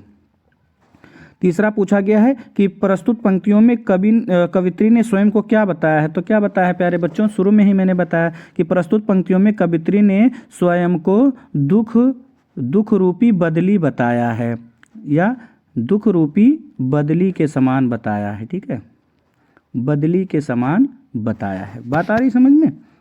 चलिए, ये हो गया आपका। अगर इतना आपको नहीं लिखना है तो प्रस्तुत पंक्तियों में कवित्री ने स्वयं को बदली के समान बताया है, ऐसे भी आप लिख सकते हैं, आपको 2 नंबर मिल जाएगा। अगला प्रश्न है नयनों में दीपक से जलते में कौन सा अलंकार है। देखिए कितना शानदार प्रश्न है ना, कितना अच्छा, आप आराम से कर ले जाएंगे। तो इसमें देखिए कोई अलंकार मिल रहा है, आप ढूंढिए जल्दी से। तो आप देखिए इसमें एक वाचक शब्द आया हुआ है, और जब वाचक शब्द, कौन सा वाचक शब्द, से आ जाए, सी आ जाए, है ना, से आ जाए, सी आ जाए, सम आ जाए, सरिस आ जाए, सादृश्य आ जाए किन्हीं शब्दों के बीच में, तो वहाँ जो अलंकार होता है वो उपमा अलंकार होता है। और जहाँ तुलना करने की बात की जाए तो वहाँ उपमा अलंकार होता है। इस पूरे पद्यांश में उपमा अलंकार है। और मुख्य रूप से इस लाइन में, इसमें महादेवी वर्मा ने स्वयं की आँखों की तुलना जो है वो दीपक के समान की है, दीपक के समान की है। जिस प्रकार दीपक जलता रहता है उसी प्रकार की है। तो इसलिए यहाँ कौन सा अलंकार हो जाएगा प्यारे बच्चों? उपमा अलंकार हो जाएगा। जैसे हाय फूल सी बच्ची राख की ढेरी हुई, है ना। सागर सा ऊंचा हृदय, गिरसा ऊंचा मन हो, सागर सा गंभीर हृदय। हाय फूल सी बच्ची राख की ढेरी हुई, पीपर पात सरिस मंडोला। तो इसमें कौन सा अलंकार है? उपमा अलंकार है। बात आ रही समझ में सभी को? तो इसमें कौन सा अलंकार हो जाएगा इसका? सही, उपमा अलंकार। अगला पूछा गया रेखांकित अंश की व्याख्या करिए। तो रेखांकित आप देख रहे हैं, सबसे ऊपर वाली लाइन आपकी रेखांकित दी हुई है। तो रेखांकित हम जानते हैं व्याख्या करने से पहले दो शब्द पहले के लिखते हैं। इसमें दो शब्द हैं तो सब लिख देंगे। मैं नीर भरी डैश डैश करेंगे, फिर दुख की बदली लिख देंगे और उसके बाद व्याख्या हेडिंग डालेंगे और लिखेंगे प्यारे बच्चों। व्याख्या हेडिंग डालेंगे और लिखेंगे। क्या लिखेंगे? आपने शुरू में लिखा भी था, वहाँ तक लिखेंगे। व्याख्या हेडिंग डालेंगे और लिखेंगे प्रस्तुत पद्यांश में कवयित्री महादेवी वर्मा जी स्वयं की तुलना दुख रूपी बदली से करते हुए कहती हैं कि मैं पानी से भरी हुई दुख की बदली हूँ। जिस प्रकार बदली पानी से भरी होती है उसी प्रकार मेरी आँखें आंसुओं से भरी रहती हैं और मेरे जीवन में दुख भरा हुआ है, और जिससे मेरे जीवन में दुख भरा हुआ है। और आपकी व्याख्या पूर्ण हो जाएगी, आपको 2 नंबर मिल जाएगा मेरे प्यारे बच्चों। इस प्रकार आपने देखा कि कितनी सरलता से इस कठिन पद्यांश को भी हम लोगों ने बहुत आसानी से कर लिया, और ये सबसे इम्पोर्टेंट है, इसलिए आप इसको बहुत अच्छे तरीके से पढ़िएगा। और अगर नहीं समझ में आएगा तो इस वीडियो को 1-2 बार जब अच्छे तरीके से आप देखेंगे और समझने का प्रयास करेंगे तो निश्चित रूप से आपको समझ में आएगा। फिर भी समझ में नहीं आता है तो आप कमेंट बॉक्स में हमें बताएंगे, हम आपको समझाने का प्रयास करेंगे। ये ऐसे वीडियो हैं, ऐसे पद्यांश हैं जो आपको नंबर दिलाने वाले हैं, तो इनको छोड़ना नहीं है। आइए बढ़ते हैं अगले पद्यांश की तरफ। तो बच्चों, महादेवी वर्मा के इस पाठ जिसमें 3 गीत दिए हुए थे, तीनों गीत के जो महत्वपूर्ण पद्यांश से उनको हमने देख लिया है। अब इस पाठ गीत 3 के अंतिम पद्यांश की तरफ हम लोग पहुंच गए हैं, और ये 2024 के पेपर में आया हुआ है। तो 2024 में जो आया है बच्चों वो 26 में आ सकता है पूरी तरीके से। तो इसलिए इस पद्यांश को भी बहुत मेहनत से आप पढ़ेंगे, और इसमें भी 4 ही लाइन दी हुई है, लेकिन उसकी जो व्याख्या है कई लाइनों में जाएगी, इसलिए बहुत ध्यान से रखना। क्योंकि इसमें इस पूरे गीत 3 में महादेवी वर्मा स्वयं की तुलना बदली से करती हैं। तो जब हम व्याख्या करेंगे तो एक बार बदली कह के करेंगे, फिर एक बार महादेवी को करेंगे। तो आइए पहले इसको पढ़ते हैं हम, उसके बाद एक एक शब्द का मैं सरल अर्थ बताऊंगा और उसके बाद हम व्याख्या करेंगे। विस्तृत नभ का कोई कोना, मेरा न कभी अपना होना। विस्तृत नभ का कोई कोना, मेरा न कभी अपना होना। परिचय इतना इतिहास यही, परिचय इतना इतिहास यही। उमड़ी कल थी मिट आज चली, मैं नीर भरी दुख की बदली। परिचय इतना इतिहास यही, उमड़ी कल थी मिट आज चली। मैं नीर भरी दुख की बदली, मैं नीर भरी दुख की बदली। तो कितना शानदार पाठ है, और ये जीवन से जुड़ा हुआ पाठ है कि इस जीवन में हम यहाँ महल बनाने के लिए नहीं आए हैं, हम यहाँ हवेलियाँ बनाने के लिए नहीं आए हैं, लोगों की मेढ़ काटने के लिए नहीं आए हैं, बल्कि हम केवल कुछ दिनों के लिए संसार में आए हैं। इसलिए हमें अच्छे से अपने जीवन को यापन करना चाहिए, अच्छे से हमें जीवन व्यतीत करना चाहिए। लेकिन लोग यहाँ ऐसे जीते हैं जैसे उन्हें कभी मरना ही नहीं है, और मर ऐसे जाते हैं जैसे कभी जिया ही नहीं है। तो आइए इस पद्यांश के सभी शब्दों का सरल अर्थ जानते हैं, उसके बाद में आपको व्याख्या बताऊंगा। तो पेंसिल से चाहे आप किताब पे लिख लें, चाहे आप पेन से अपनी कॉपी पे लिख लें। विस्तृत मतलब विशाल, विस्तृत का लिखेंगे विशाल, विशाल।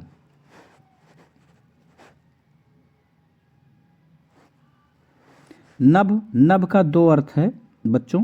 तो नभ का जो पहला अर्थ है बदली के लिए तो आकाश हो जाएगा, बदली के लिए आकाश हो जाएगा, और जो महादेवी के लिए है वो हो जाएगा संसार। महादेवी के लिए आप संसार लिख लीजिएगा, ठीक है। तो दो अर्थ लिख लीजिएगा, व्याख्या में दोनों अर्थ काम में आएगा। का कोई कोना, कोई कोना मतलब भाग, कोना को आप भाग लिख लीजिएगा, ठीक है। भाग, भाग या हिस्सा होता है ना। मेरा, अब मेरा दोनों के लिए आया है, तो मेरा एक तो कवित्री के लिए आया है और एक बदली के लिए आया है, तो दोनों के लिए लिख लेंगे आप। कवित्री भी कहेंगे, कवित्री, और ये बादल के लिए भी आया है, तो दो अर्थ लिख लेंगे इसका। ना कभी ऐसे रहेगा, अपना ऐसे रहेगा, होना मतलब होता है या हुआ, हुआ, ठीक है। तो दो लाइन का हो गया। परिचय ऐसे रहेगा, परिचय माने पहचान होता है, पहचान, जिसे हम आइडेंटिफिकेशन कहते हैं, पहचान। इतना, इतिहास, इतिहास भी ऐसे रहेगा, इसमें कोई परिवर्तन नहीं करना है। यही, यही ऐसे ही रहेगा। उमड़ी, अब उमड़ी का भी दो अर्थ है। उमड़ी का एक अर्थ जो बदली के लिए हो जाएगा वो निर्मित होना हो जाएगा, निर्मित होना, निर्मित होना। और महादेवी वर्मा के लिए इसका अर्थ हो जाएगा संसार में जन्म हुआ था, संसार में, संसार में जन्म हुआ था, ठीक है, संसार में जन्म हुआ था। आइए आगे। कल, कल ऐसे रहेगा। मिट, मिट मतलब, मिट का दो अर्थ है प्यारे बच्चों। बदली के लिए लिखेंगे बरस कर समाप्त हो गई, बरस कर समाप्त हो गई। और महादेवी वर्मा के लिए इसका हो जाएगा मृत्यु को पाकर, मृत्यु को पाकर चली, मृत्यु को पाकर चली, ठीक है। बात आ रही समझ में। तो हमने लगभग आज ऐसे रहेगा, चली ऐसे रहेगा, इसमें कोई परिवर्तन नहीं करना है। तो इसका सरल अर्थ हमने देख लिया प्यारे बच्चों। अब ये तो है तो 4 ही लाइन, लेकिन इसमें हम लोग 10 लाइन अभी लिखेंगे। तो थोड़ा सा बात मेरी आप सब समझिएगा कि इसमें क्या बात कही गई। 4 लाइन इसलिए क्योंकि 4 लाइन हम बदली के लिए कहेंगे, 4 लाइन महादेवी वर्मा के लिए कहेंगे, तो 8 लाइन अपने आप हो गया। और 2 लाइन जो है और विशेषताओं को बताएंगे तो 10 लाइन कम से कम हो जाएगा।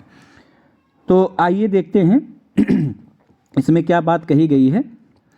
तो इसमें जो है महादेवी वर्मा जी ने कहा है कि जिस प्रकार बदली जो होती है इतने बड़े आकाश में उसका कोई कोना अपना नहीं होता, वो जीवन भर मतलब पूरे जीवन अपने अस्थायित्व को, अपनी जगह को प्राप्त करने के लिए इधर उधर भटकती रहती है, फिर भी उसको अस्थायित्व नहीं मिलता है। उसी प्रकार यह संसार इतना विशाल है, लेकिन इसका कोई भी भूभाग मेरा कभी अपना नहीं हुआ, और मैं बदली के समान ही अस्थायित्व को प्राप्त करने के लिए इधर उधर भटकती रही।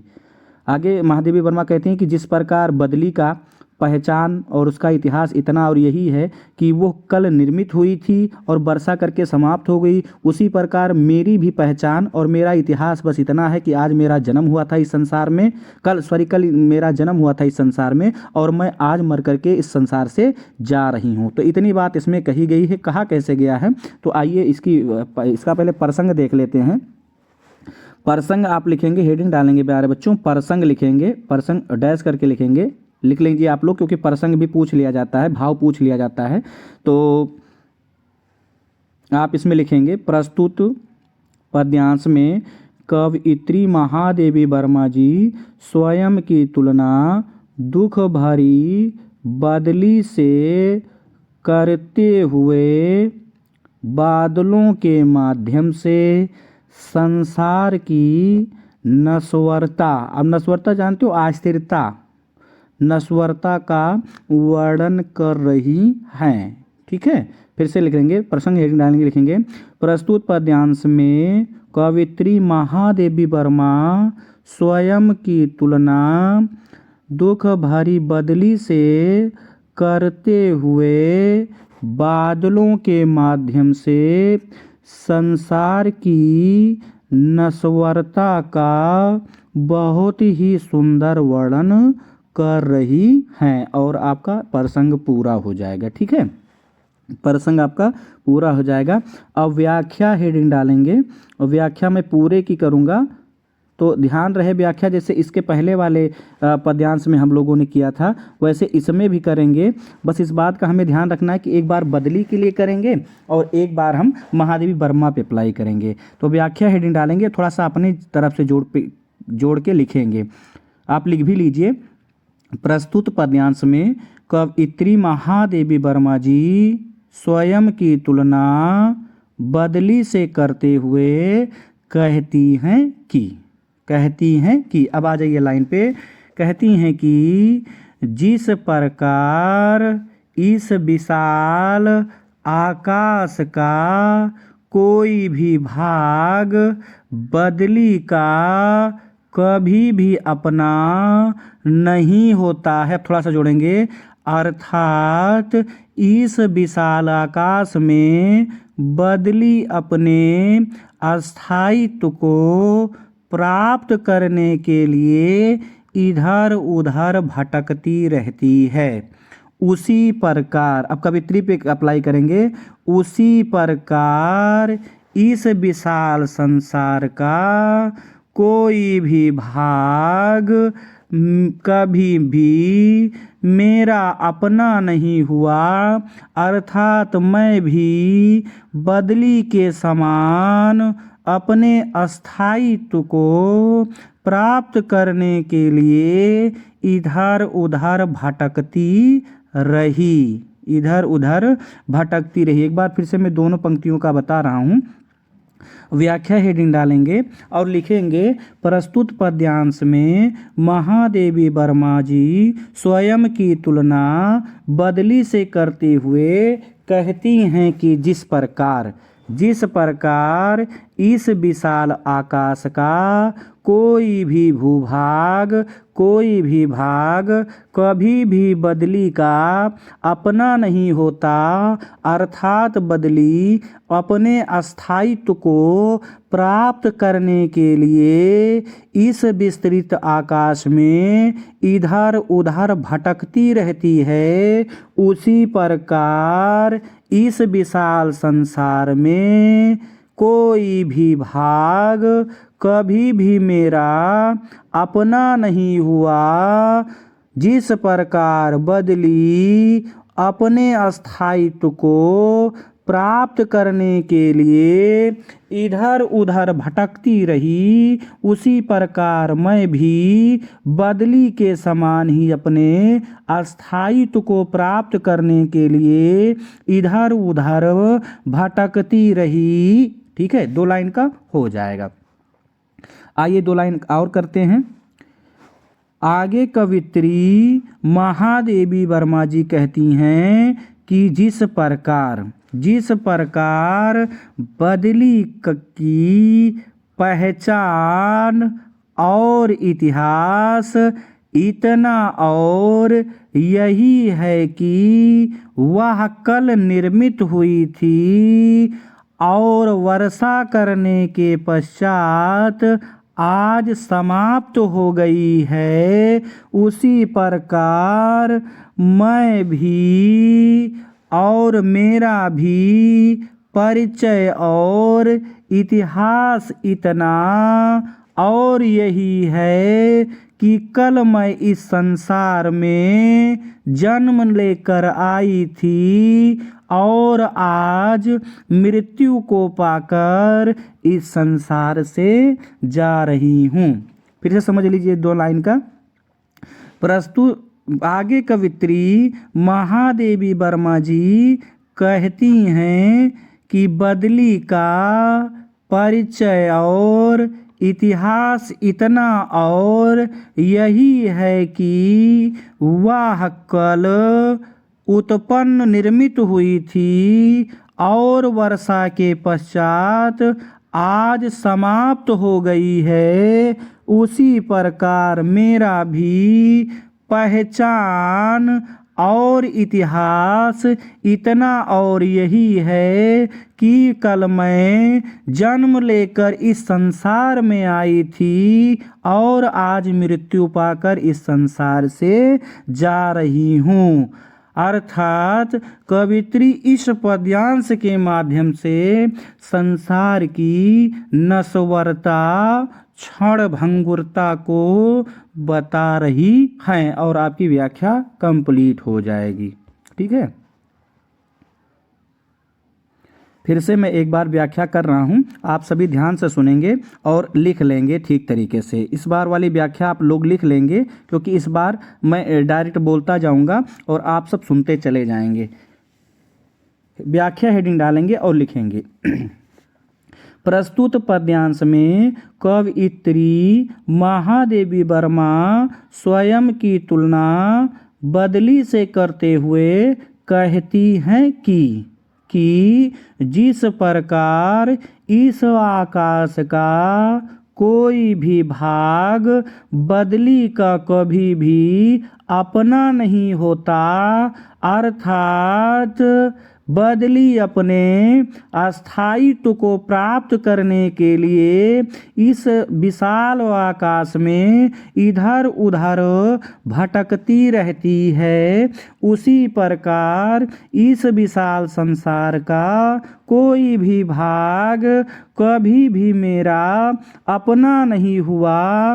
बदली के समान मैं भी अपने अस्थायित्व को प्राप्त करने के लिए इस विशाल संसार में इधर उधर भटकती रही।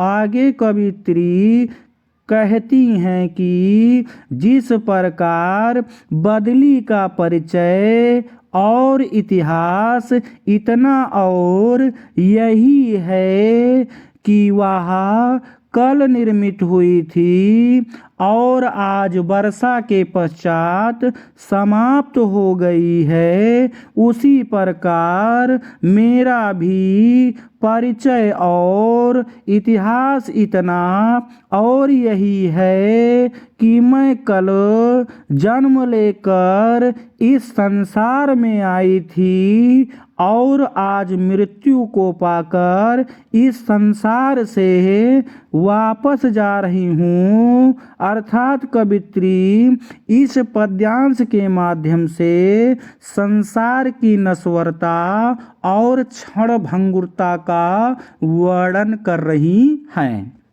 ये आपकी पूरी व्याख्या हो गई बेटा। ठीक है, मुझे उम्मीद है कि आप लोगों को समझ में आ गया होगा। अब आइए, व्याख्या पूरी हो गई है। अब जो नीचे के प्रश्न दिए हुए हैं, इन प्रश्नों को हम ठीक तरीके से हल करेंगे। इन प्रश्नों को अगर हम हल कर ले जा रहे हैं तो हमें 10 नंबर मिल जाएगा। आइए इन प्रश्नों को हम हल करते हैं ठीक तरीके से। इसमें प्रश्न में क्या क्या पूछा गया है, तो पहला जो प्रश्न पूछा गया है कि पद्यांश में कवित्री एवं पाठ का नाम बताइए। तो ये संदर्भ लिखना होता है, तो आप लिखेंगे कवित्री का नाम और डैश करके लिख देंगे, कवित्री लिखेंगे और डैश करेंगे प्यारे बच्चों और लिख देंगे आधुनिक मीरा महादेवी वर्मा। फिर पाठ का नाम पूछा है तो उसके जस्ट नीचे लिखेंगे पाठ का नाम और लिख देंगे गीत 3 और ब्रैकेट में लिख देंगे सांध गीत। ठीक है, सांध गीत लिख देंगे और आपका क्या होगा, पहला जो प्रश्न है वो पूरा हो जाएगा। ठीक है, 2 नंबर आपको मिल जाएंगे। अब दूसरा देखिए, कहा गया रेखांकित अंश की व्याख्या कीजिए।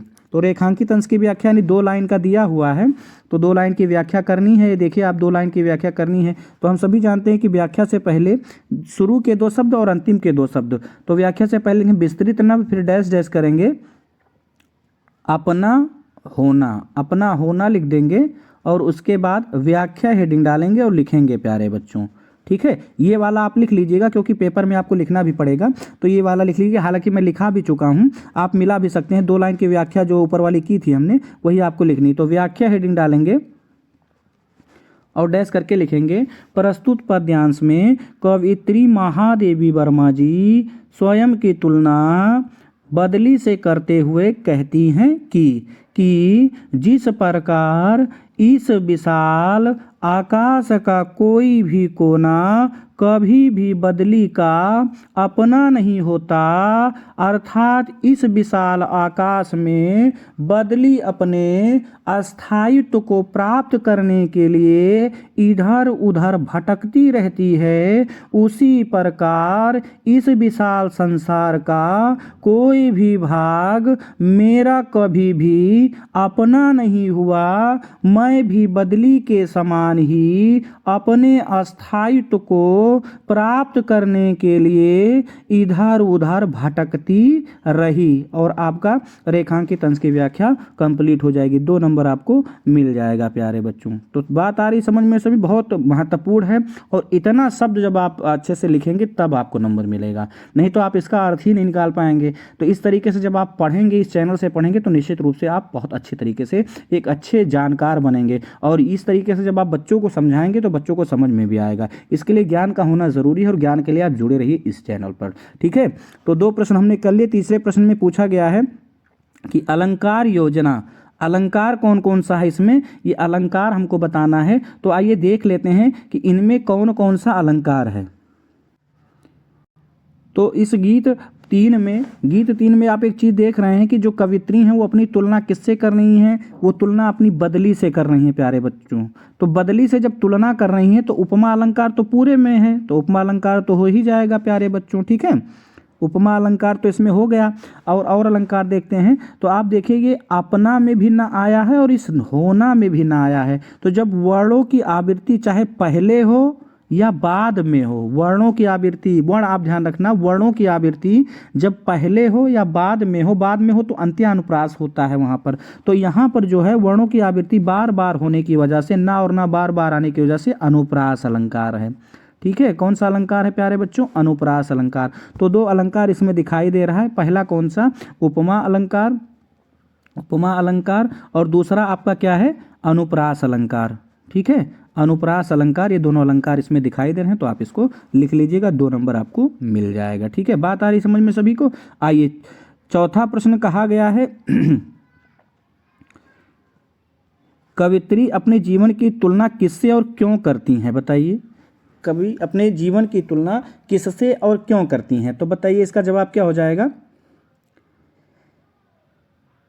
तो आपको लिखना पड़ेगा कवित्री अपने जीवन की तुलना बदली से करती हैं क्योंकि बदली पानी से भरी होती है और कवित्री महादेवी वर्मा का जीवन आंसू से भरा होता है, ठीक है। इतना आप लिख देंगे तो आपको ये 2 नंबर मिल जाएगा। भाई बदली से क्यों कर रही हैं, क्योंकि बदली भी पानी से भरी होती है और महादेवी वर्मा की आंखें भी पानी से भरी होती हैं, इसलिए इसकी तुलना करती हैं। फिर से लिख लीजिए, कवित्री महादेवी वर्मा अपने जीवन की तुलना बदली से करती हैं और वह बदली से अपने जीवन की तुलना इसलिए करती हैं क्योंकि बदली भी पानी से भरी होती है और महादेवी वर्मा की आंखें भी पानी से भरी रहती हैं, ठीक है। या अगर थोड़ा सा और जोड़ के लिखना चाहेंगे तो आप लिख सकते हैं, कवित्री महादेवी वर्मा अपने जीवन की तुलना बदली से करती हैं क्योंकि बदली पानी से भरी होती है